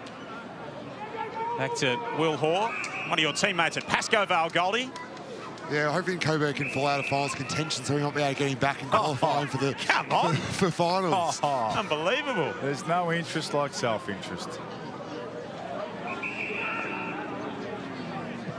I think we've run out of time, though. I don't think he'll be qualifying this year. Dammersmith leads the competition in marks. He's been powerful aerial presence again today. In double figures in that category. Helps start a chain forward here. Dowling slipped over. Stevenson, gee, had the top of the bonce rammed into the turf there. That was an awkward little fall. There's not a lot of padding left on top of the bonce, are there, anymore for Jabe? Nice little clip. We've had a few backhanders from you two today.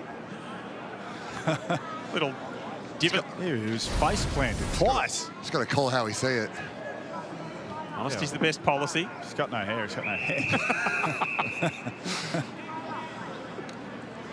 Just the reality of the situation. Still got his speed, though, and his accuracy. Here's the details of Josh Jenkins and Todd Goldstein. Direct all complaints their way. Alexia Pesce on the boundary. Part of your Sunday ticket here on Fox. Richmond and Hawthorn at the MCG. Essendon and GWS a little bit later on Fox Footy. Stevenson tight to the pockets. Kalpakis intercepts again. 3-on-2, open side of the ground, but just not able to move the footy quick enough. They've been bogged down. They're going to start this third quarter, Essendon. 12 marks last week for Deacon Kalpakis. 8 intercepts. He's got 5 marks again today. All knocked away from Jackson Binns. So with the move from Coburg to Essendon, is he still selling the houses in Coburg? Or I think he is. I think he is over at over in Preston. It's not a long drive from Windy Hill to Preston. They're very close, these two teams geographically. Essendon and Coburg, really only sort of Pascoe Vale that separates those two suburbs in Melbourne's north. Parrish kicks inside the forward 50. Awkward moment for Galvin. Had to scramble after it. Gresham affronted him. He worked it out nicely in the end. Gillard, Dammersmith, Trudgeon. Lockie Walker. McMahon's got an issue far side of the ground. Rolled or jammed an ankle at last contest. Still down on his haunches in the background. That's his man. Yeah, just to make things worse. Sellers with the intercept. He might be back up to his feet here in a second, Liam McMahon, if he sniffs a goal. Galvin attacked it really hard, left his man.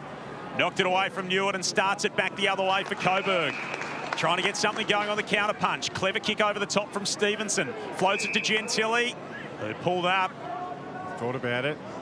Boston in the rearview mirror.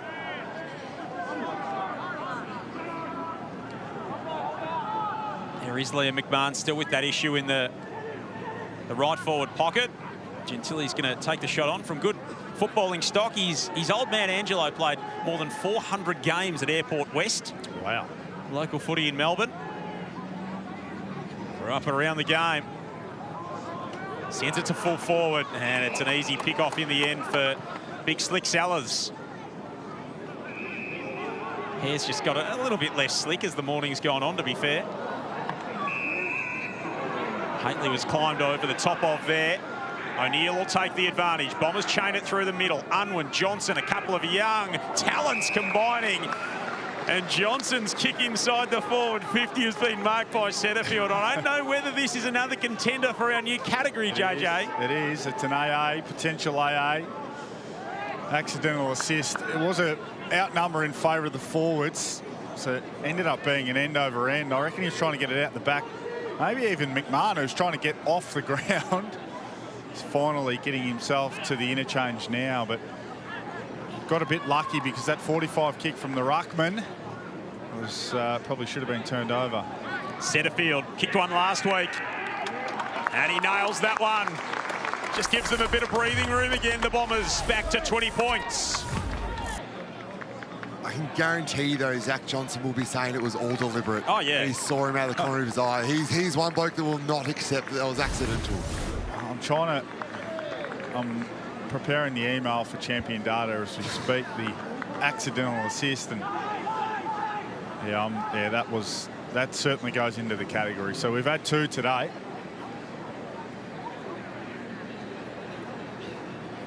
I feel like he was trying to get it in that direction, but the method in which he did it made it a little bit unconvincing. It ended up being sort of a check side inside the forward. Yeah. I feel that one was more accidental than the Parish one. I tell you what, though, he's a creative player, Zach Johnson, Goldie. He is, and he doesn't take a backward step. You love getting the ball in his hands, and he's up to 22 disposals now, 17 kicks at 79% efficiency. So he's a good user of the ball, he's a good decision maker, and he really moves the game forward. Someone that the Essendon side really needs. Spent a lot of the year out through injury. They take it forward again through Parish and Haitley. And here's Big Boston. Now, he's looked good in front of goal the last couple of weeks. I'm not sure why he's worried about the man and the mark, because he's been thumping them from outside 50. Well, and to your theory, this is outside 48, not necessarily 50 as well. Yep, for him, he's been good in front of goal. Puts his shoe through it. Looks pretty good from Big Boston Dowling. It looks very good. Back-to-back goals in a flash for the Bombers. He did need those extra 2 metres he asked for, though, JJ. Should have signed him up, Goldie. You should have signed him up.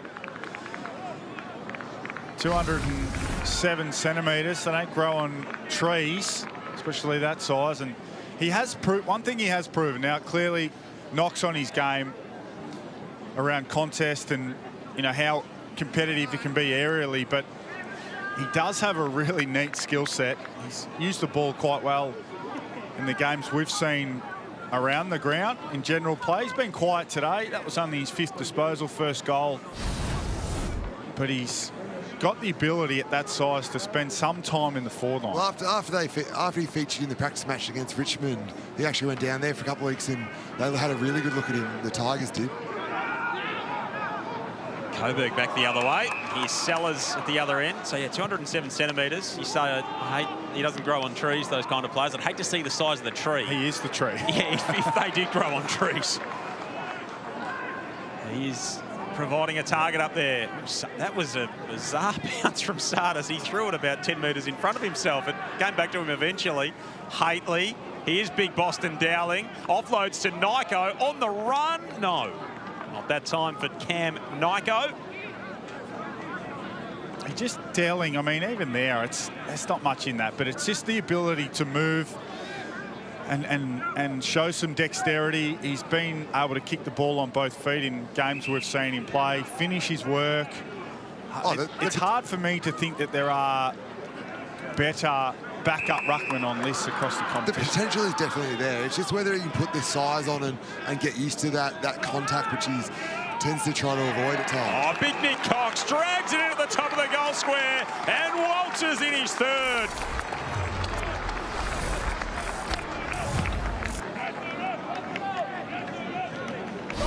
Tried to send it into the primary school. Lucky the net was there. Saved the league $150 for a new footy, but it was a good contested mark. Rock solid from him. He deserved it. He's had a good game. I thought he should have received a free kick earlier in the contest, and his 4th mark, a contested one at that. He's up to 9 disposals, and 3 goals. Now he's got a quarter and a little bit to become the match winner and be one of the best players on the ground. Coburg had a set shot to make it a single-figure game. Essendon get 3 straight goals in a row, and we're at 33 points a game high. Injury concern for the Bombers, though, Lex. Yeah, a little bit at the moment. Liam McMahon just putting his right shoe back on, got his ankle restrapped, but he looks good to go at the moment, so we'll keep an eye on it. You see it on screen there. That contest came off from the opposite pocket. Probably had the longest journey on the ground to get to the bench from where he got hurt, Liam McMahon. 10 goals in his past 2 weeks coming into today. 1 already. Parrish with another centre clearance for the Bombers. Drives them deep. Dowling just couldn't collect it at full forward. Will Hoare. Handball goal Rice. Setterfield and Guelphy could have raffled it. And again, that tackling pressure from Coburg's fantastic. Unwin's a slippery customer. So's Nick Cox, who lines up for number 4. A statement game from Nick Cox. Well, another good finish. It's his 3rd from memory around the corner. 2 on the left and 1 on the right, and he's got 4. He should want more. He should be trying to do a Liam McMahon and bang down the door with 6 or 7 goals. Have a real statement game, because he's currently on the Essendon list, but there are soon to be 18 other teams around the competition who would be looking at him thinking, well, is he going to develop into a key forward in time? Let's give him a chance. Trying to think of a comparison for him, like a player that he could be like. It's hard to that's why they were calling him a bit of a unicorn when he first got drafted, because of that. Just there's not many players that have his skill set at his height.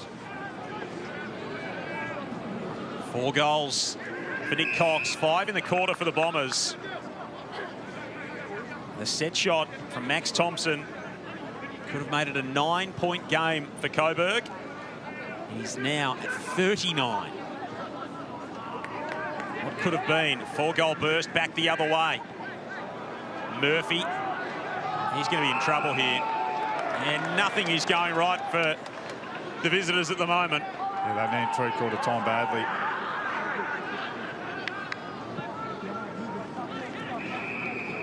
Jones to El Hawley.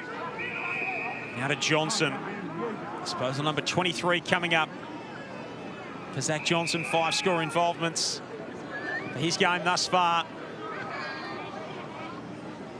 Sardis down the line. Long kick. Looking for Guelphy. Taken away from him. Hoare has a hand in it for Coburg. Kirrili's had a good 3rd term. Thompson to Walker. A kick inside the arc. Came from Kirrili. He was looking for Delizio, couldn't find him. That's blasted out of there, but it'll be coming back. Braden Gillard from the wing. Big Sunday of footy in the VFL as well. 6 games today. Had our 4th draw of the season yesterday in VFL action between Sandy and Southport. There's a free kick in the marking contest here, and it's going to Stevenson. Just in front of the contest. Didn't see what it was for, but this is, needless to say, one that Coburg simply must have. Run earlier in the term, Jaden Stevenson, his 1st goal of the game. 36-27 on the season. And that was a close run thing, but missed away to the left. I'll have to ask him when and how he developed that routine, because when I was kicking for goal, I had some things in my routine that I really did not like, but it at whatever point got in my head that if I did it, it was going to serve me well, and I'm sure that's what's happened to him. At some point he's done it and it's felt great, and then he's gone to go away from it and it hasn't felt as good, so he thought, well, I've got to stick with it.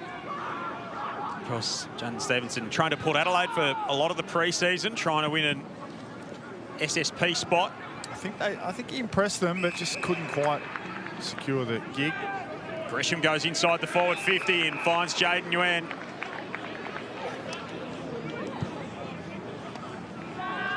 He's got 1 already.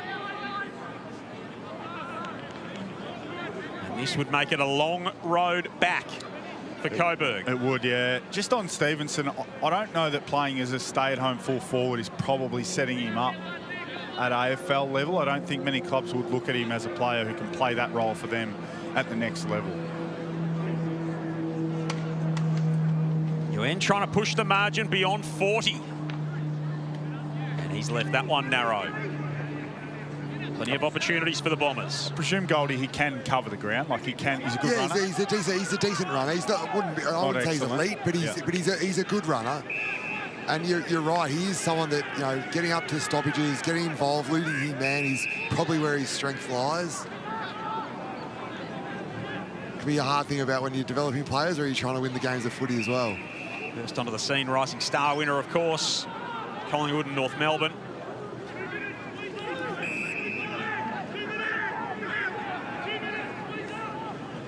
Here's less time left. Under 2 minutes to go in this term. Dammersmith down the line. Visentini with the big kill, but it fell straight into Coburg hands. Keogh away to Gentili, got caught. Terrific chase from Will Setterfield. Yeah, excellent. Late in the quarter. Not a lot of time left on the clock. Saves a really strong, deep inside 50 against. Setterfield at his third club. Out of contract at the end of the year, trying to earn another opportunity. Max Thompson bounces it to half forward. Mackay accepts that one easily. The offload out wide to El Hooley. 2-on-1 at half forward for the Bombers. Gee, Dammersmith did really well in the air, brought it to ground, did the roving. Gentili found himself in traffic. Bytel shovels it wide. And now Lockie Walker. They need one before three-quarter time here, Coburg. If there to be any chance of mounting a fourth quarter comeback, that kind of delivery won't help. But Burke's got grabbed. Hugh Ellison had a good piece of him, had to be holding the ball. Had to be. I think he was probably holding the ball in a number of different ways. They fend straight away, so the right arm goes out to fend. And then I'm not sure that was a handball to get rid of. Tackle absolutely wrapped up. Very, very stiff indeed there, Allison. His pressure's been immense. Hugh Ellison a little bit unlucky on that occasion.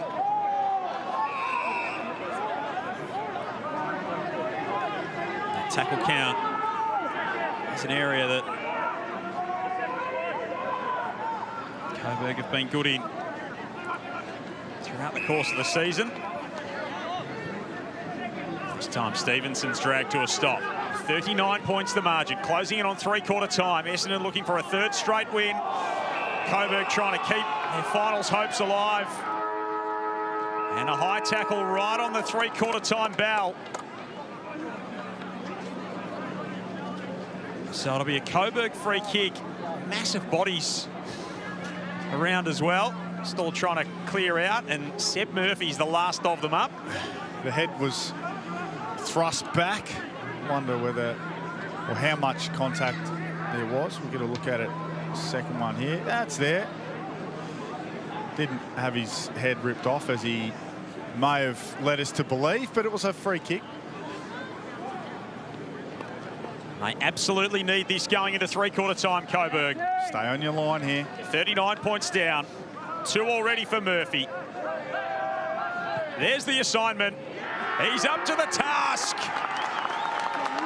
And there's a glimmer of hope for the Burgers as we enter the final term.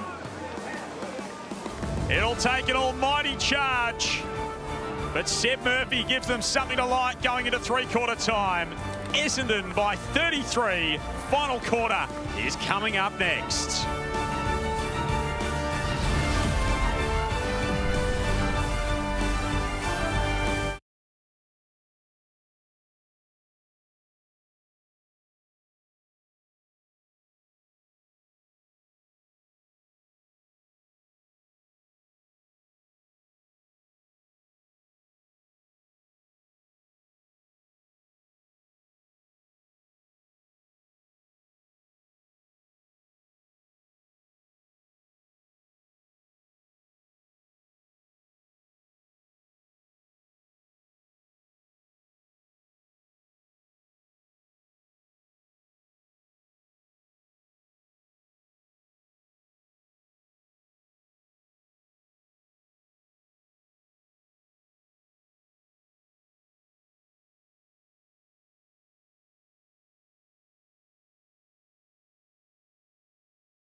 Story so far through 3 quarters at Windy Hill has mostly been about Nick Cox. A brilliant start, a high-flying start from the Essendon big man. He kicked 2 goals in the opening term. A little bit quieter in the second quarter, but he was back with a bang in that third term. The big pack mark at the top of the goal square. He rolls into a vacant goal square, and then he curled that one home. 4 goals for Cox, an impressive display.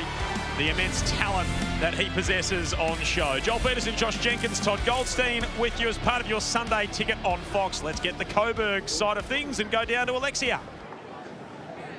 Jamie Cassidy, McNamara, thanks for your time. Your game plan kind of fell away a little bit there. What did you say at 3/4 time? Oh, I think the quarter showed that what we were capable of. Like, it's the sort of first half we were really struggling to score, and we had a good period there. And unfortunately, just that centre bounce, our midfield, like, we just weren't able to stand up and put our backs under a lot of pressure. So we'll make a few changes, and hopefully, yeah, if we can get the game back on our terms, I think we score easily enough. So that's on us. What changes are you looking to make? There'll be a few different shifts in terms of a couple of different guys through the midfield now, and try a couple of little different things at stoppage. So we'll see how those go. Thanks for your time. Good luck in the last quarter. Thanks to Jamie, thanks to Lex on the boundary. They opened the game up to start that term, Coburg. They got 3 goals in a row in that quarter as well, but there was a wild swing in the game from that set shot they had from Max Thompson to where Essendon ended up kicking 4 in a row. Yeah, you've got to take your chances, and they had the opportunity to really bring the game alive and couldn't do so. And from there, Essendon opened the floodgates. Sounds like they're going to try and maybe bring some forwards up and flash through and do some different things at stoppage here in this last quarter and maybe change up the personnel, Goldie. Yeah, and it's really important that Coburg don't let this game blow out as well. With finals still right on the offering for them, it's really important they see this game out. There's Nate Caddy, of course, recently recommitted his future to the Bombers alongside Lockie Blackiston, who, as Lex told us right off the top, was the late out for today's game.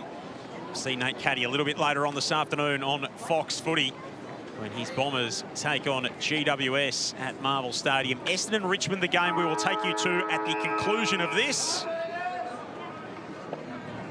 Bombers fans hoping they can take another win at VFL level. Coburg trying to storm back into the game. It started nicely for them at the centre bounce. Joel Trudgeon's been thrown in there. Maybe one of the changes that Jamie Cassidy McNamara was looking for.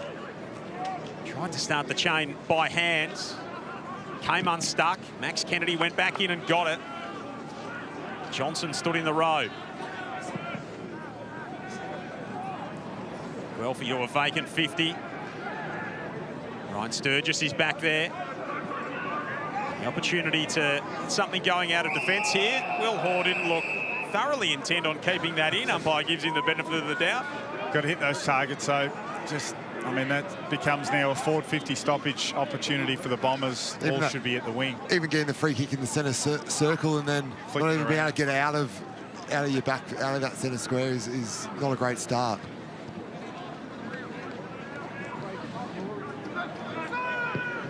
Little give from Bytel was neat.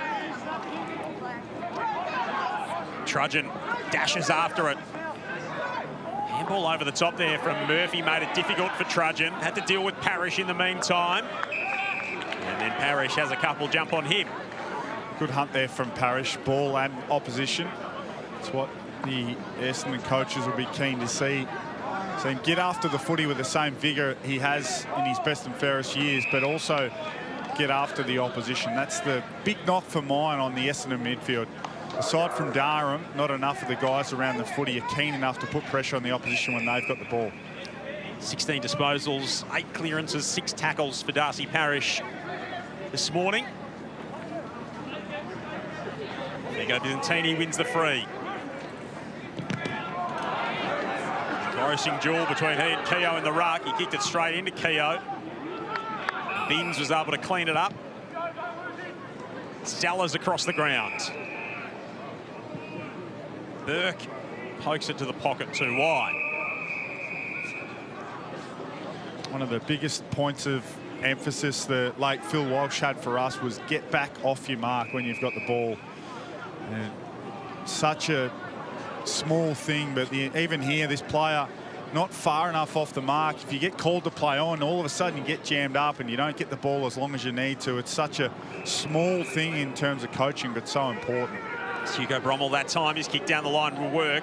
Valentine, 21 goals on the season for Ryan Valentine. Hasn't seen too much of it today. That's a nice offload inside 50. And Josh Walker's the right forward pocket specialist. He's been operating in this part of the ground. He goes to Stevenson after Stevenson gave one to him in the second term. Back at the school end in this fourth quarter, Jaden Stevenson's going to try and return serve. There it is. Unique routine on the way in. And he misses to the right-hand side on that occasion. So Stevenson with 1-3. Much better entry into the side of forward 50 by Coburg. It wasn't a full-fledged kick down the line. It was just a bit of a lob wedge just over the top.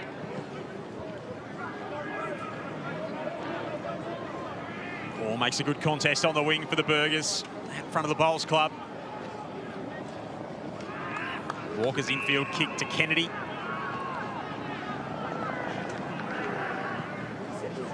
From old Brighton in the Vaffa.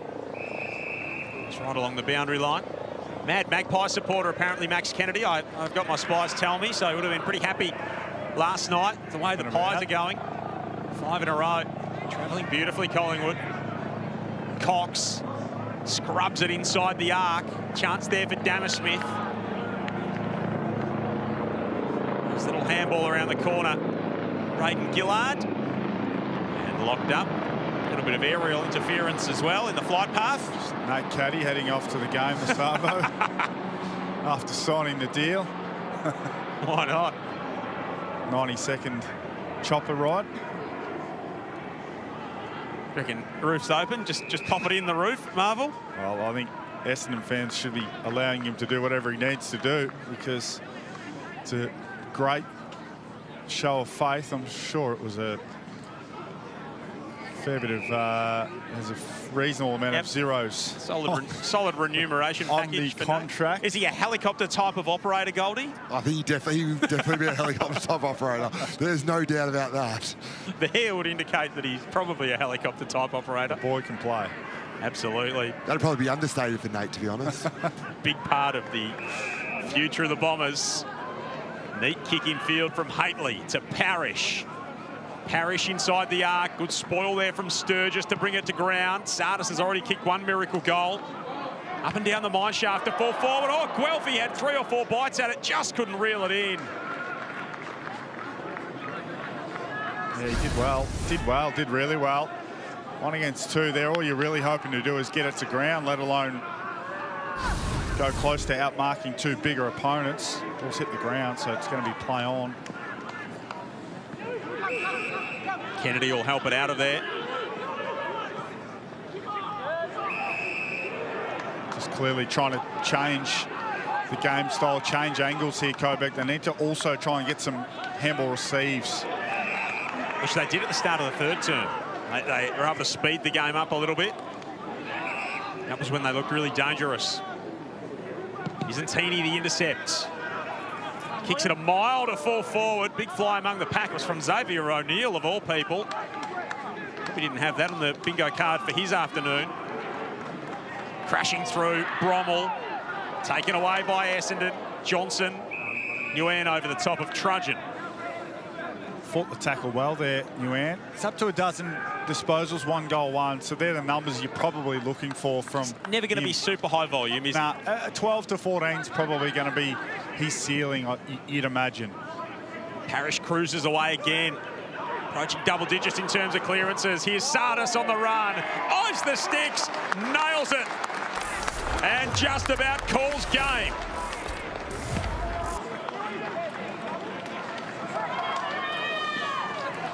His second goal as he comes off for a break, Joel. He should be staying on. He's just kicked a goal.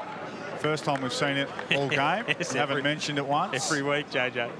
So what's your take on him, Goldie? You've been around him more than we have. I mean, there's knocks on, is he physical enough? Does he kick the ball well enough?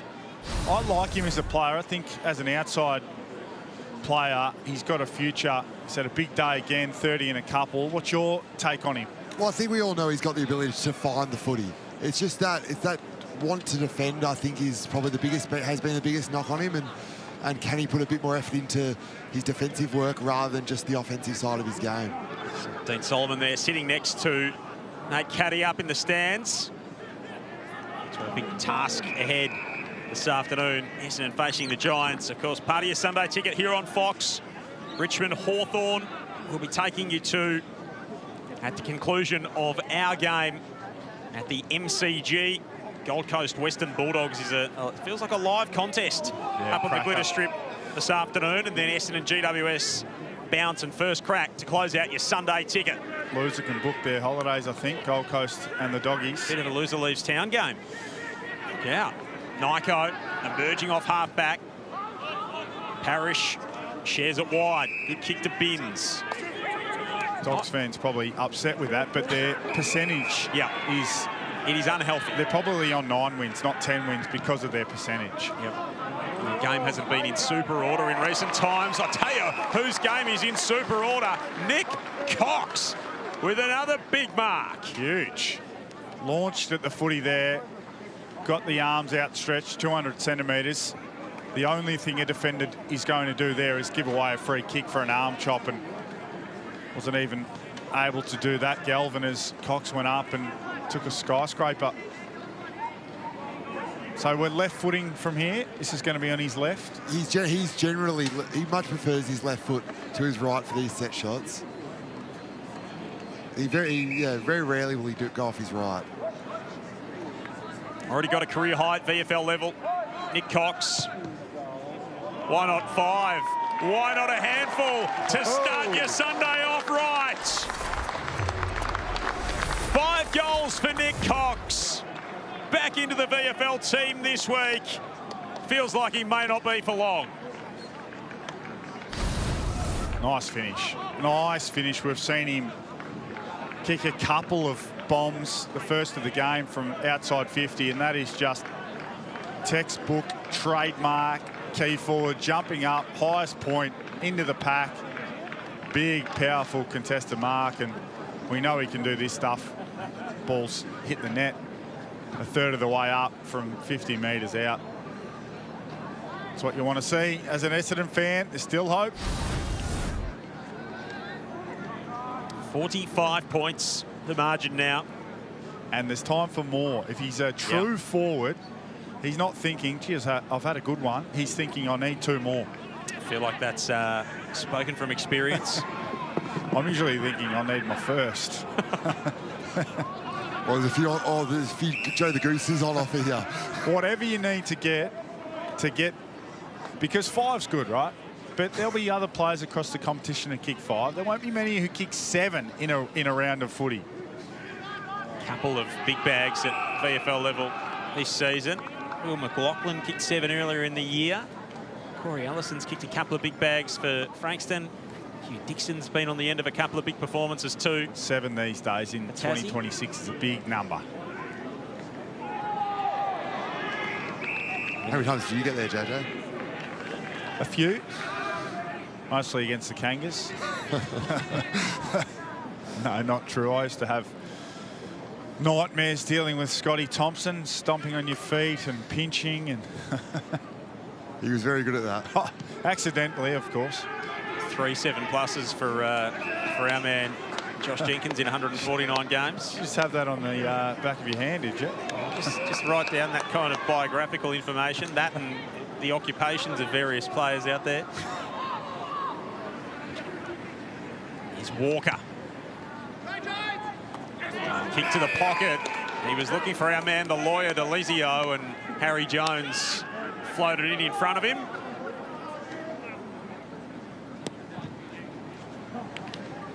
A year remaining on the Harry Jones contract and trying to just find his place at AFL level. Awkward fall for Guelphy there, coming in from stage left. O'Neill, nicely weighted kick. Oh, Big Boston dropped it. Had to do his work at ground level, tumbled it to the goal square. Shepherd is back there, does just that to see it through. It's one where Guelphy comes from the ground, big contest, fell heavily. winded himself landing on his chest, and one where Dowling, he's been so good at getting his feet sorted and his balance, he just couldn't get himself sorted out there and cost himself an opportunity. Allison's been really good for Coburg, done all the right things. Stevenson might have copped one high there. Goes back into tackle, Nguyen. Binns. Tall timber there favoured Coburg. And Will Hoare drags in the mark. As Guelphy having come to the bench after that collision in the marking contest. Bombers with 100 plus for the 8th time this season. Third game in a row. They've gone over the top of that milestone as there's DeLizio laying down the law inside the 50. Huge mark. For a couple of seasons, that was outlawed. That would have been a free kick against, but boots up. Some marks in the back of Kalparkis there. There's a man who knows his way around the laws of the game. It's probably this fella, isn't it? Go your hardest, Joel. It's all you here. How many more can we get out before the end of the game? Oh, that's not ideal, the kick, though. That's not ideal with the kick. He's just... Indefensible kick. Yeah, that was an absolute dead pigeon to the goal square. Ben Mackay won't get an easier mark than that. He sends it back the other way, and Big Vigo can get upstairs, Todd. And that's a great mark from Vigo, and something that he's really got to add to his game more consistently as he's going forward.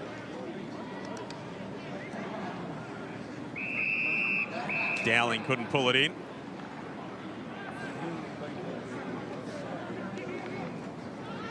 .46 lead to Essendon. Powerful performance from the Bombers. So it'll be their 3rd win in a row.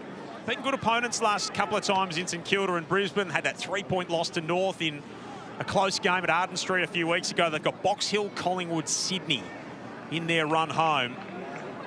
And they are trending in the right direction with, of course, that injury list at AFL level now sorting itself out for the Bombers. There's plenty of reinforcements to choose from. And they'll be all the way up to 11th. Still need some percentage to go their way. Here he is. At the end of the season. This man might help that. Nick Cox, a chance for number 6. I like the mindset. I love the mentality. It's back on Harry Jones whilst we wait for Cox to take his shot at goal. I mean, you think about this man, Cox, on screen as a positionless player at AFL level. I mean, Harry Jones, to me, is still one who I can't even really work out what I don't think he kicks the ball well enough to be, say, a Harry Himmelberg, that type of role. He was finding a really good spot for himself on that half-forward wing sort of position before his really bad ankle injury. Left foot, set shot, Nick Cox, 6 goals. A bag for the big fella. And still plenty of time. Yes, time for at least one more. At least one more. Now, this is, let you in a few trade secrets here, Goldie. This is where you take a few liberties. I might just take a chance early on this contest and see if I can slide out stage left. Jeremy Cameron's very, very good at this when the game is all over. Just see if you can't cash in. Might be a Coleman on the end of it for a player of Cameron's ilk, so you can understand it. But for Cox, I mean, there is a certain number. We thought 6 for McMahon would have been the number, but there's a number you can put up that gives Dean Solomon next to no chance. He wouldn't have had a game like this since he was playing in under-16 grading back in 2018. He kicked 15 goals in 2 games. Wow. Back at that level. 6 today. Let's get an injury update with Lex. Just on Matt Guelphy after that contest, he came straight to the bench. No need from help from trainers, so you can assume just a slight winded. That's good news for Guelphy. There he is on the bench. Looking a little bit more himself than when he was dragging himself up off the turf after that contest. Burke with the interception in defence. Are you spending too much time researching, or have you got a very good AI app? Are you using Claude? There's no AI involved in this work. I think there's no intelligence involved in a lot of what I do, JJ. As Bytel kicks inside the forward 50. Mackay, El-Houli, Sardis. About 30 once more for Elijah Sardis in terms of sheer volume. Oh, that's an absolute miracle. He's had a few of those today. It's bounced on its end. It's sat up for Unwin, who had all week to get rid of it. Dowling was the target of the kick, trudging back the other way. And it's drawn to a stop. You can just tell that Coburg don't sense the same opportunity they did earlier in the term. Yeah, life's been sucked out of the game. I think both teams happy to get to the end and head off. Essendon have been rock solid. Coburg live to fight another day. Still be ahead of the ledger on the season, 8 and 7. Coburg just inside the wildcard spots in 9th. It's not a lot of movement. See it on the screen. Essendon players getting back to defend. Coburg players not giving a lot of movement in attack. The Bulldogs also in that wildcard mix, although a couple of games back, leading at the moment as well in VFL action. Here's Dom Payman at right half forward. He's going to take this one on from long range. Last year was the first year of the wildcard in the VFL, is that? Been a couple of years at VFL level. Has the team made a run from the wildcard yet? That's a good question. I'll have to ask my AI assistant potentially. Exactly. Dom Payman from right on 50. He's given that a good thump. That's a beautiful set shot. Consummate ease from Dom Payman from out there. And he brings the gap back under 50 points at 46. What's your take on the wildcard teams, Goldie? It's impossible to make a run, unlikely. I think it's unlikely. I do feel like there is a bit of a drop, especially the AFL level, from the sort of the top 6, which seems to be pretty entrenched at the moment, and the rest. So I think it's going to be hard to make too much of a run. I think the other thing is often in play finals footy, you really need that, or that rest came in handy. You carry an ankle to the end of the season, you get the chance to have a quarter zone that you couldn't fit in during the season, or you get a chance to have a rest, or you get a chance to train a part of your game. So those wildcard teams are going to have played 10 or 11 or 12 weeks straight and have to try and continue on. That's going to be difficult physically for those teams. All of a sudden, they're finishing 5th or 6th as opposed to being the top 4. Now you get that week off if you slot into those spots as well. It could really open things up.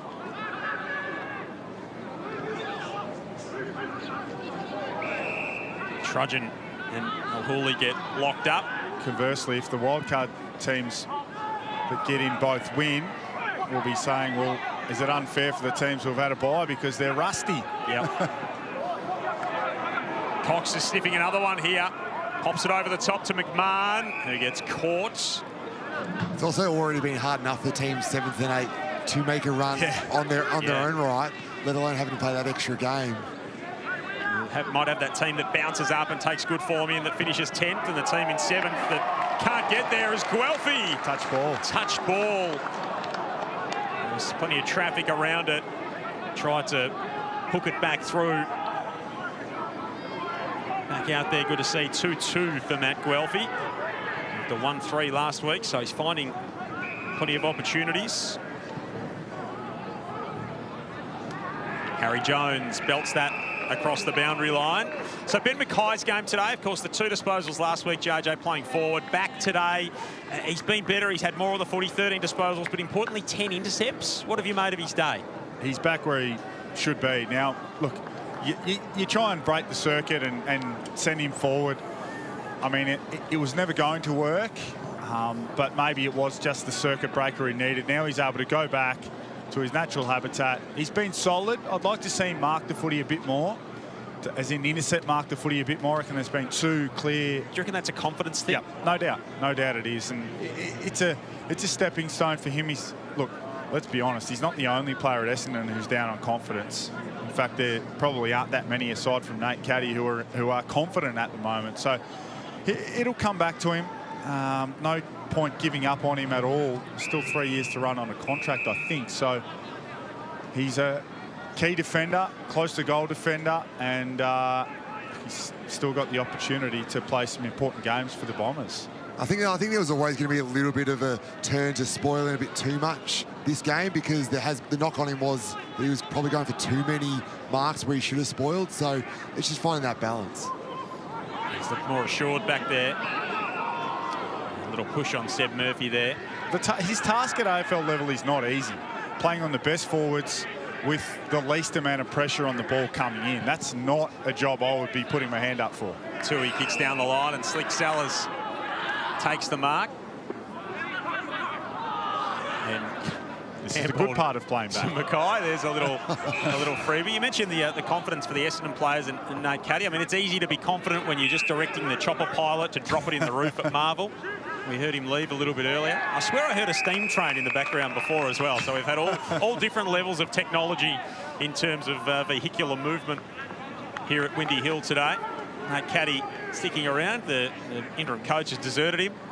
Different preparation for different players. Maybe it was Dean Solomon's chopper. He's gone. Yeah.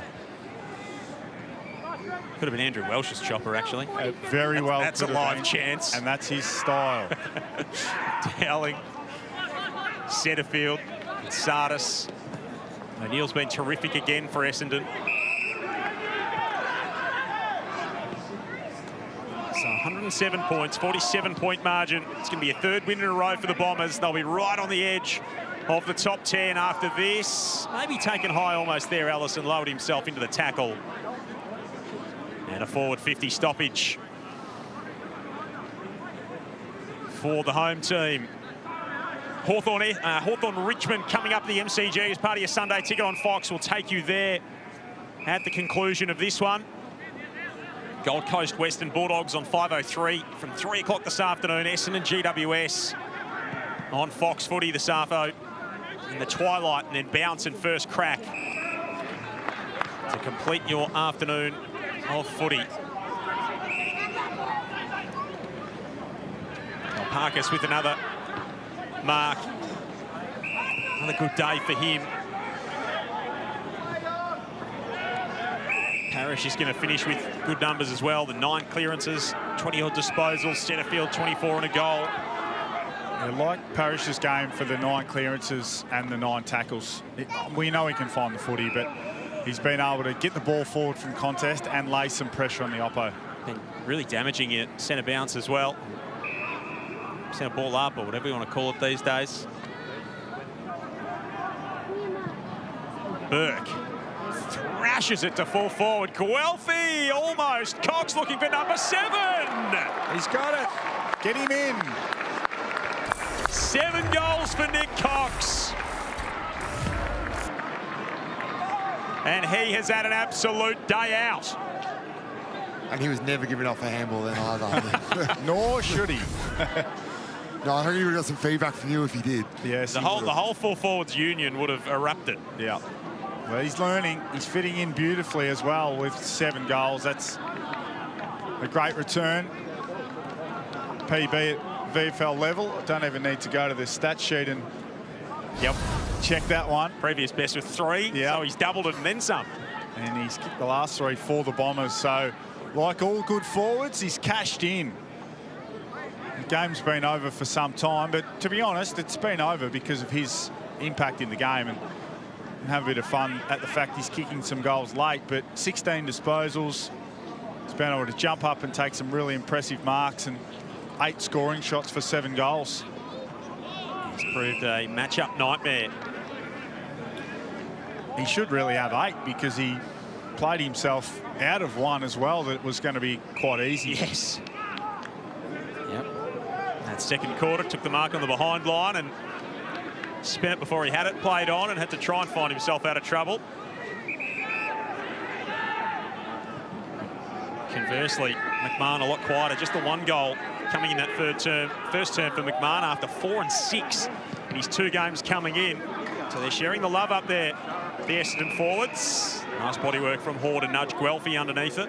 There's a lot of positivity for the entire football club that the VFL team's playing good footy and playing a good brand of footy, and it's young players and experienced players who are helping drive this team forward. They've been one of the more impressive teams. We've seen them the last 3 weeks, but I think you can lean into that a little bit as a footy club. Yes, you're not getting any results at AFL level, but there's still players on your list that are developing really well. Mackay tries to mark that one and does. And just have player availability as well, which hasn't been there for the best part of 2 years now for the Bombers. 16 AFL listed players named for this game, which has been an absolute luxury in recent seasons. Well, it's pressure for spots. So, you know, McMahon didn't get in last week, having kicked 6. Cox has kicked 7 this week. So all of a sudden, there's pressure for spots as we'll get a look at whether Goldie has been teaching Vicentini how to kick goals or not. Well, we focus more on the ruck work side, so I'm stepping out away from the goal kicking. Don't hand it off. That's not my level of expertise. Well, who's responsible for this? Who's the goal kicking coach? David Rath does a lot of the goal kicking drills. Well, maybe Gary Rowan would have. He was a magnificent set shot. He does more of his work down back, though, with our defenders at the moment. Gary Rowan should just do the goal kicking coach from outside 50. Just the outside 50 specialist. Unbelievable. Prodigious leg on him. What's Vigo Vicentini got from just inside the 50? He's going to need to go and see David Rath. Or David might be being moved on from the goal kicking coaching. Give it to Gary. 19 inside 50s in this final term for Essendon. Parrish sits underneath it. Can't pull it in. El Hooley there. Nice forward as always.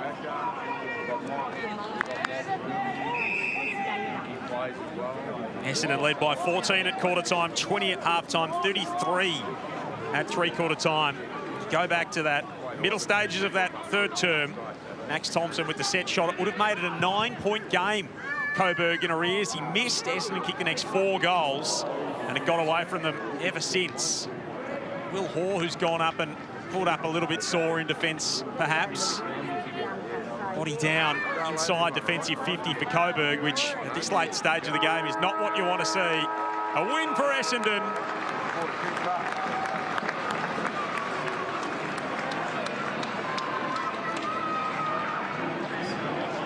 A 53-point margin of victory. 3rd in a row. They get to 8 and 7. 17-11, 113, 8-12-60. The story of the day, Nick Cox's 7 goals. A magnificent performance. He started with 2 in the opening term and a hanger, and he never relented. As the Bombers win a 3rd game in a row, their fans will be hoping for more this afternoon at Marvel Stadium. That'll complete our Sunday ticket on Fox. For now, we will send you to the MCG, Richmond and Hawthorn. We say a very good afternoon to Ben Dixon.